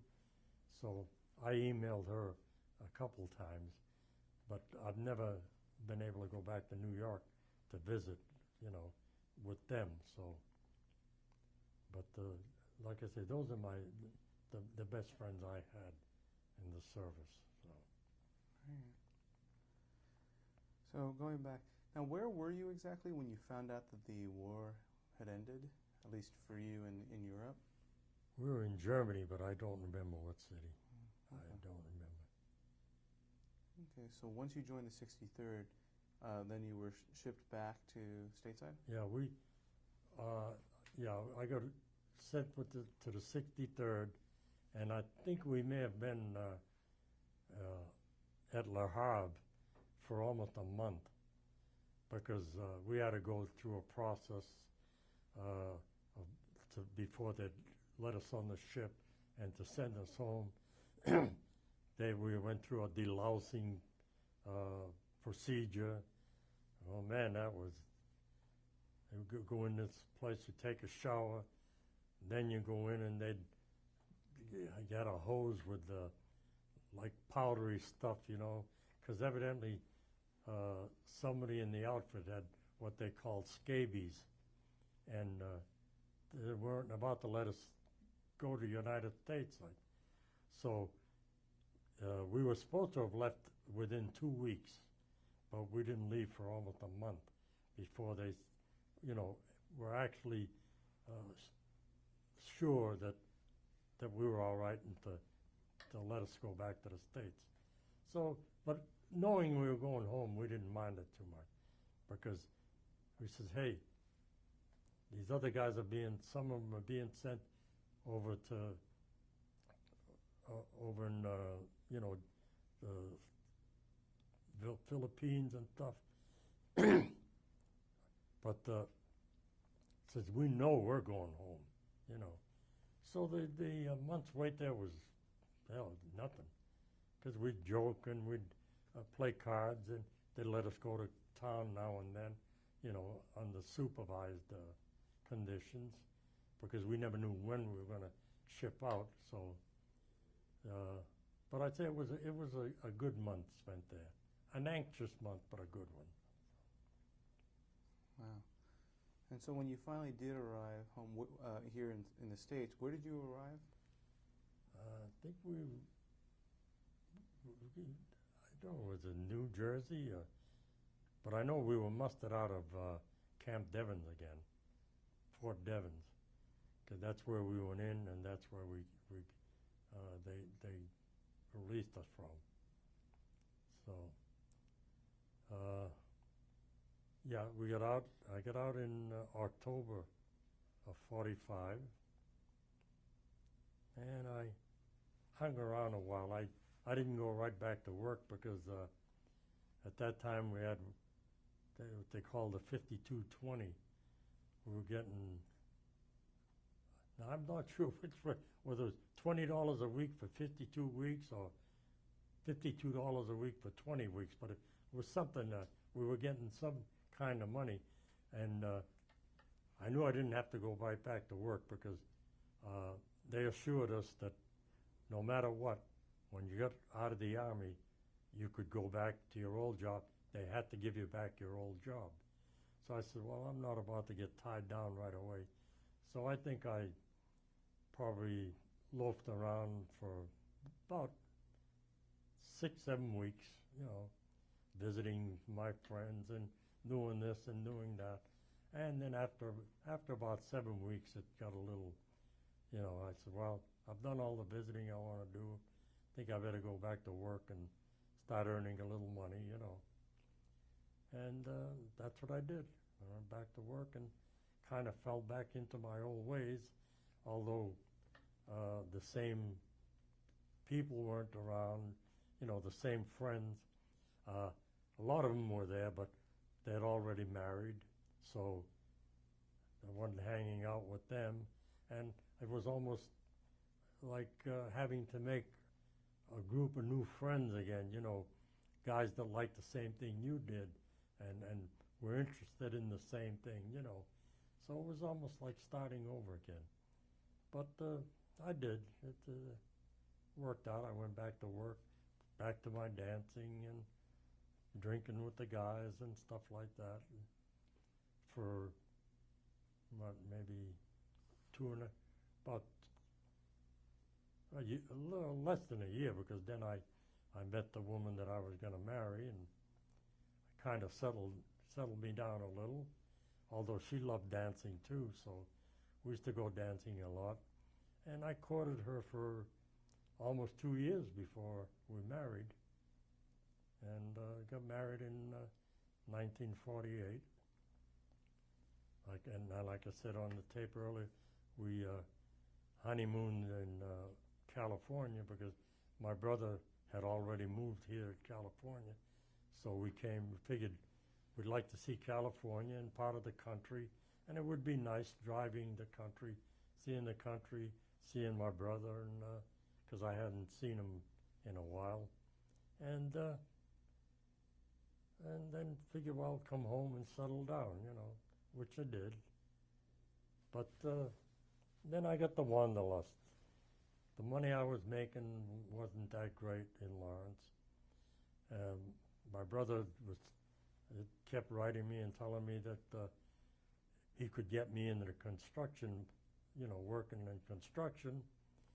And where I was making, even after the war, I think I was only making about $20 a week, something like that.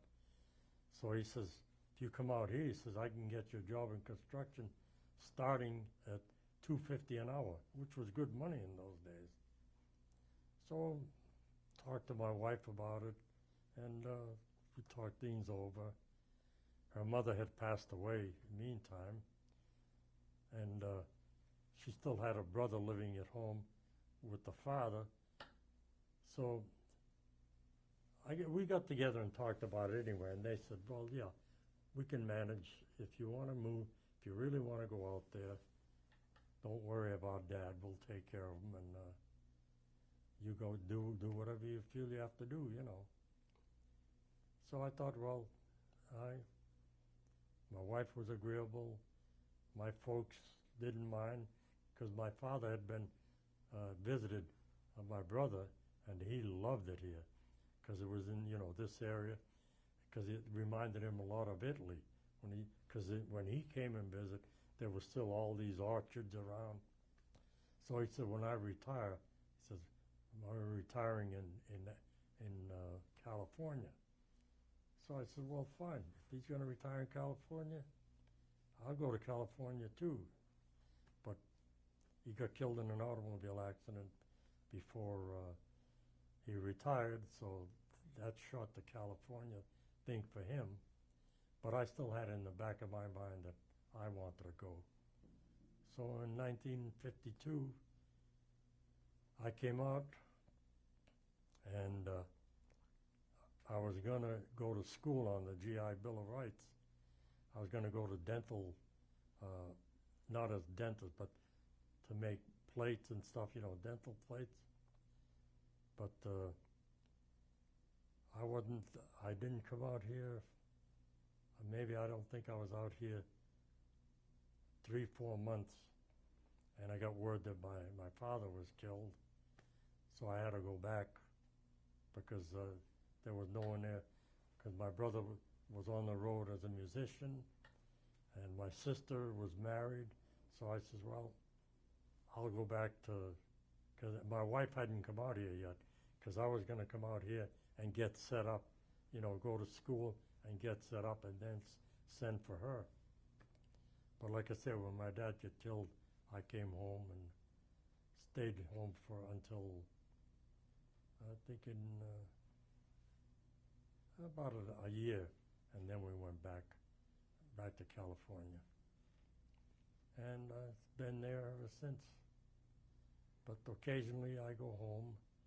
I take a trip. I try to go home every second year to visit my sister and what friends I have there. And so my civilian life, I've been keeping busy. I got tied up with, in 1955, I joined the Disabled American Veterans, and I've been active with them ever since. So I've not only helped get veterans into the hospitals and stuff, but in the year 99-2000, I was Department of California commander, and we have over 100,000 members. I'm currently on the National Executive Committee for the Disabled Veterans. I volunteer 1 day a week driving a little shuttle up the valley at the VA hospital in Palo Alto. I drive patients from building to building or pick up people in the parking lot and take them to wherever building they want to go to. So that kills 1 day a week. You know. 2 days a week I volunteer at American Legion at Bingo. So I keep pretty busy. And a couple of days a week I leave for family. So, and that about brings us up to now. Oh, well, I'm going to ask you real quick. Can you tell us your wife's name and how you met her? Oh yeah, her name is Alice. We talked about this just in Mississippi because they were laughing about how we met. We used to go dancing. You know, I'd met her and I had seen her around and talked to her a few times. But this one night at the dance up in Cannibal Lake in New Hampshire, I said to myself, I got to make my move with this girl. Because I said, that's the girl I want. I said, the others I wanted just for dancing partners or whatever. I said, but her, I want to go out with, you know. So we were at the dance, and she's with her clique of girls, and I'm with the guys. And for some reason, I went back. They had like a little kitchenette at the back part of the dance hall. I went and I bought a hot dog. I felt like having a hot dog. So I'm walking around with that hot dog in my mouth. It's cold and everything.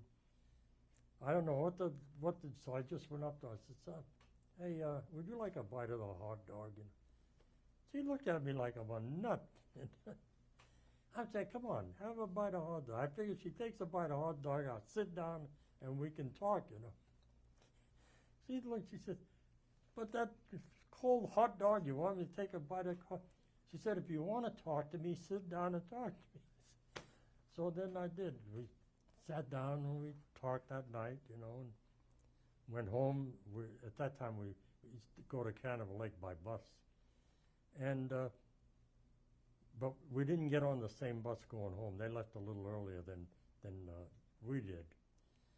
But I found out that they were going to go to the dance the following week. So during the week, I roamed around. I knew approximately where she lived. So I roamed around and I bumped into her, asked her what bus she was taking to go to the dance. I said, do you mind? I said, I'd like to, you know, go up to the dance with you and everything. She says, okay. So she said what time the girls were going. So that was it. Got on the bus and we're yakking. I'm with the guys talking and we're talking back and forth. And we spent quite a bit of the night together dancing. And then I asked her out for a date, and little by little, you know, it was a me and you thing, you know. I gave up carousing and stuck with her. Went with her for 2 years. I think we got engaged after about a year and stayed engaged almost a year before we got married. So. And we had 2 beautiful kids, Jim, my son, Roseanne, our daughter. Neither one married. Jim he was born in 1950, and my daughter was born in 55. But they're doing well out here. They're on their own, and they're both doing well. So things really turned out good for me. You know, I came through the war okay.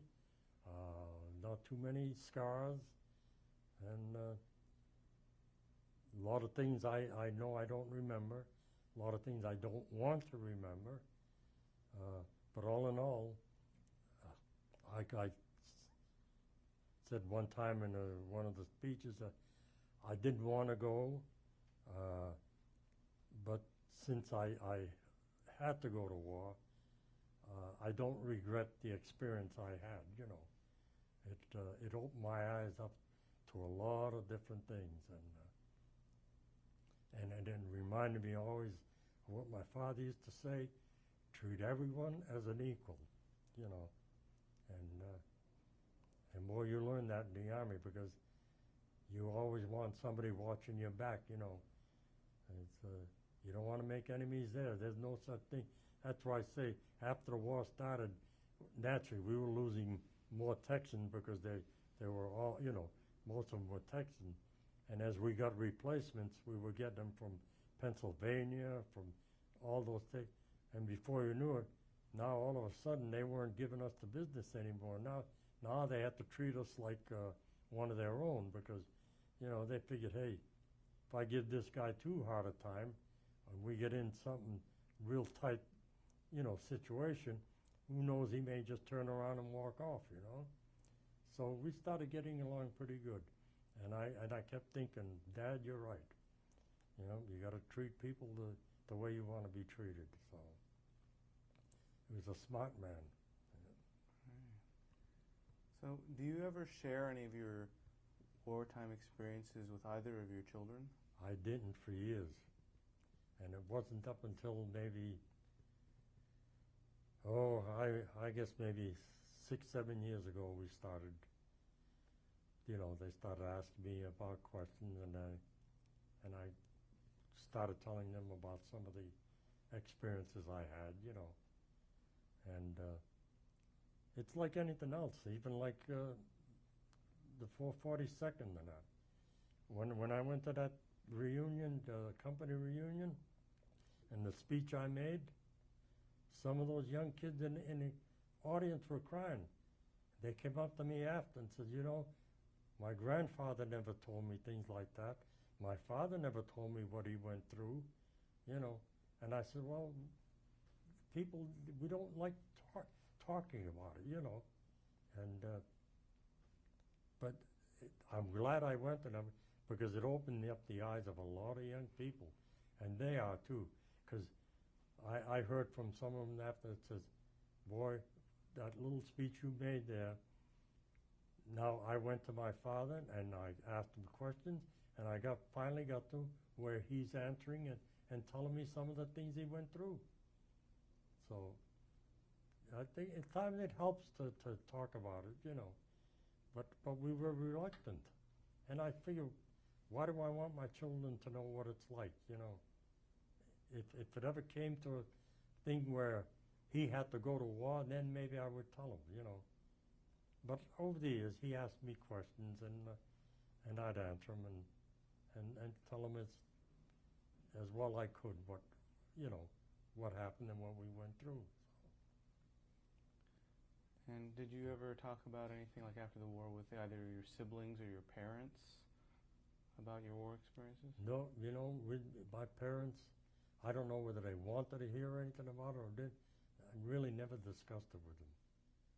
Now, I used to discuss it like my cousin from Boston, who was in the service, you know, in Europe, and he was in the Battle of the Bulge, and you know, we kind of swapped stories after the war, because I went and he and I were real close, and I went and lived with him in Boston for about 3 weeks after the war.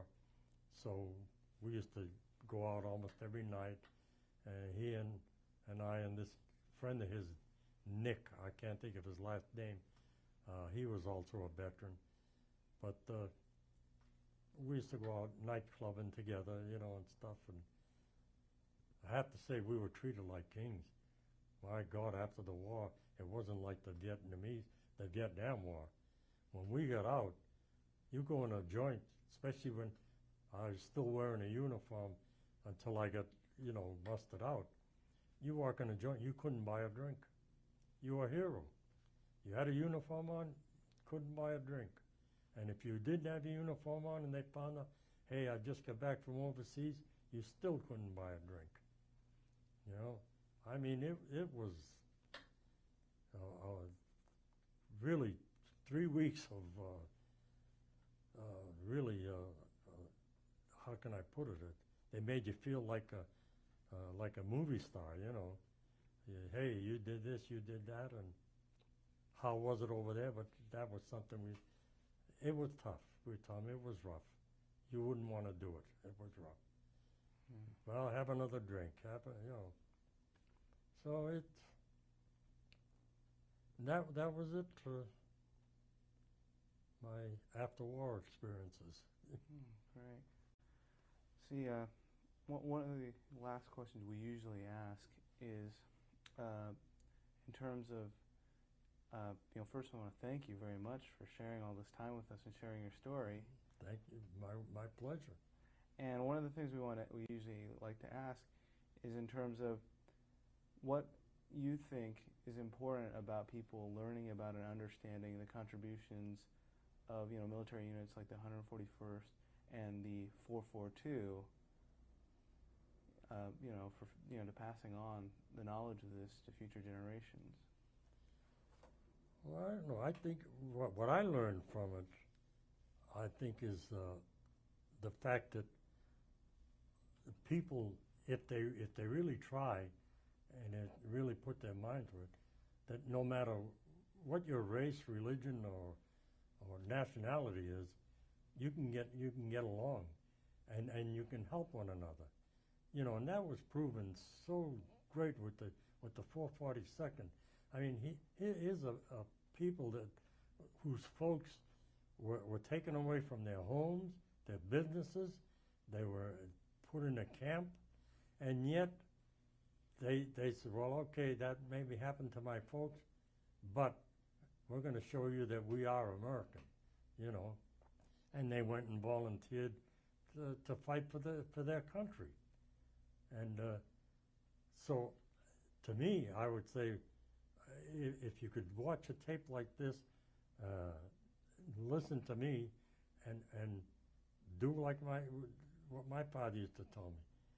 Don't look at a guy's color. Don't look at his religion. Just look at him and say, hey, I'd like to meet you and to talk to you and find out what kind of guy you are, and take it from there. If he's a nice guy, we're not all nice guys, but I mean, you don't determine that until after you've talked or met and know what that person is. You don't just say, well, oh, he's a wop, he's a mafia, he's a mafioso. You don't know what I am. Same thing, I don't know what you are. So give me a break and I'll give you a break. Let's get together, let's talk about this thing. Why can't we get along?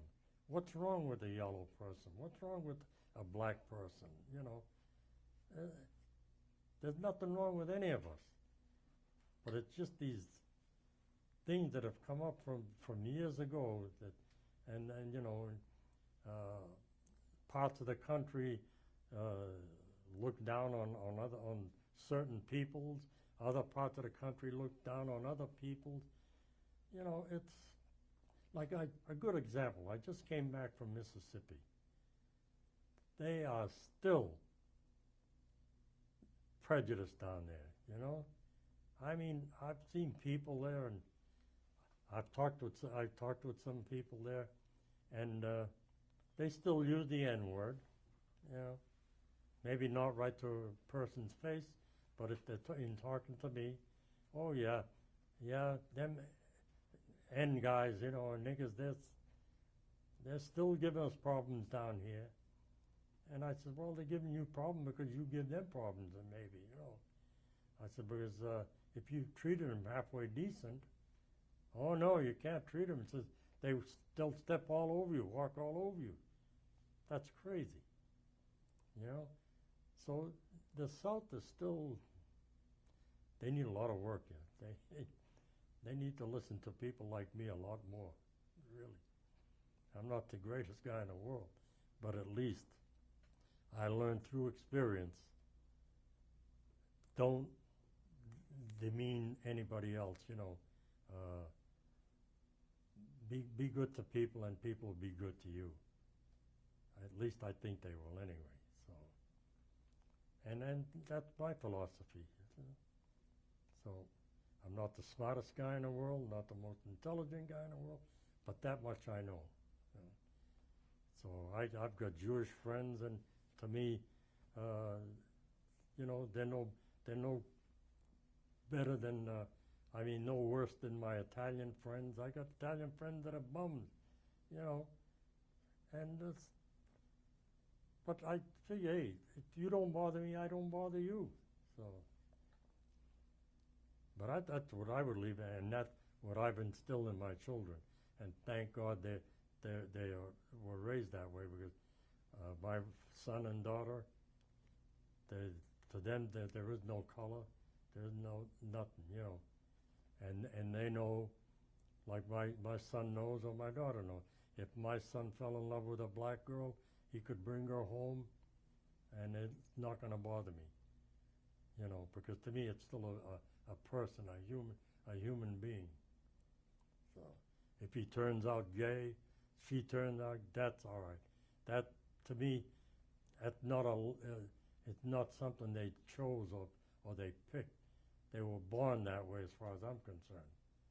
So they can come to me about anything like that, and we can talk about it, And I hope I got through him, and I think I did get through to him about things like that.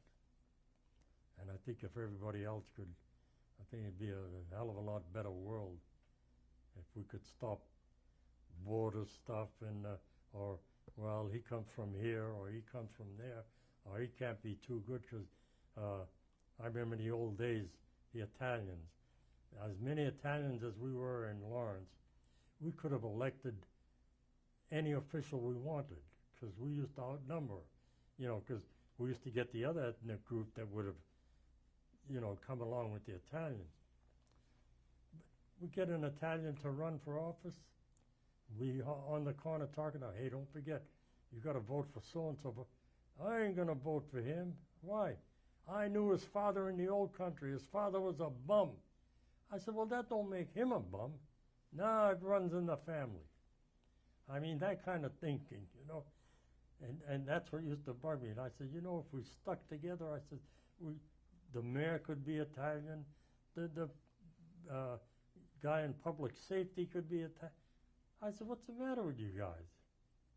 But that's the old timers thinking, If the father was no good, the son is no good. See? No, you've got to stop that. That's not right. But to me, maybe that's answering your question. I don't know, but I think that's the question I heard. So. No, that was great. That's great. Anybody else have any other questions you can think of? Okay, and I just want to thank you very much, Al, for coming out of the interview today. And now we'll just actually shoot some of your pictures. You can explain what's in the pictures, and then we'll have lunch. Okay. Great. Okay. Al, can you tell me, starting from the back row on this side, who's in the picture? Okay. Now, those that I remember, on the left side is a fellow named Herman Warren. He's from Texas. Next to him is myself. Let's see the next. You can also look at this screen right here. Okay, next fellow is a guy named Petrie. I don't know his first name. His name Petrie. The two on the end, I don't know. I don't know their names. I know I've been with them in that, but I don't know their names. Now, the one on the left kneeling, that's that John Palfy I was telling you about. The one in the middle is Travis Smith. He was the chief. He was the head cook there. And he's from Texas. And the one on the right is Red Donnerworth. He's from Ohio. Picture on the left, my brother Jim, and the right, myself. This was taken in Rome. I don't remember the year, but it was taken in Rome, and we spent about 3 days together in Rome. And we had somebody take a picture of us for remembrance. So, 2000 at Paestum, where we made our invasion, and they commemorated a park in memory of the 36th Division. So this was in 2000? Yeah, that one's in 2000. And it's, This one right here? yeah, that one there is a group of students from Los Angeles, the Rosary Parochial School. It's a history class, and the teacher of the class travels all over the world. And she read about the 36th Division in one of these magazines, travel agency magazine, and she thought that it may be, would make a nice trip for her and the pupils to go to the actual sites of where the part of the war was fought. And the travel agency is here in Campbell, and they know that I went on that trip in 2000, so they asked me if I'd go along as a tour guide, and I said yes. Now that photo was taken at the entrance to a town called Velletri, and one of the towns that the 36th Division liberated and opened up the gates to Rome. So that's the whole group there, all the young ladies and a couple of the parents. Okay, now this is a postcard view of the Abbey up in Monte Cassino. Now the bottom, it shows you what it looked like after the Allies bombed it, and then the top shows you it being rebuilt to the exact specifications that it was before. And I brought that postcard home with me in year 2000.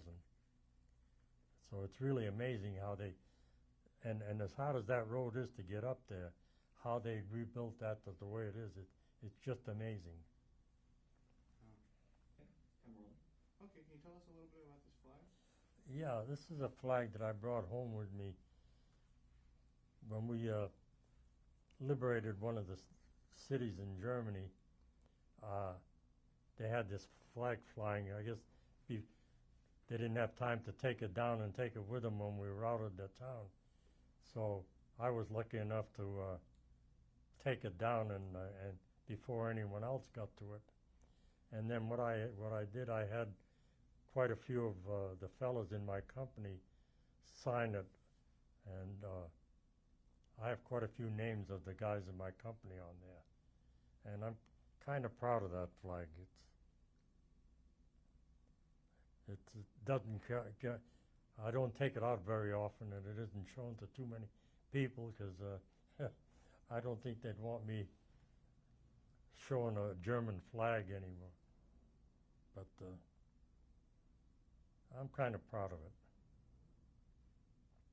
Thank you very much for sharing it with us. Oh, okay. This dagger is, from what I understand, it's a dress parade dagger that the SS troopers used to use.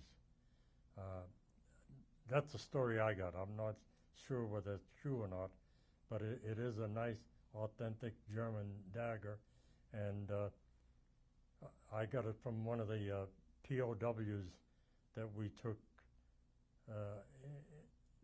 in Germany while we were in Germany, and supposedly it belonged to the SS troopers, but I don't know, because I don't know who was an officer and who wasn't when we took in prisoners, because none of them had insignias on their collars or their shoulders, so they might have all been privates for all I know.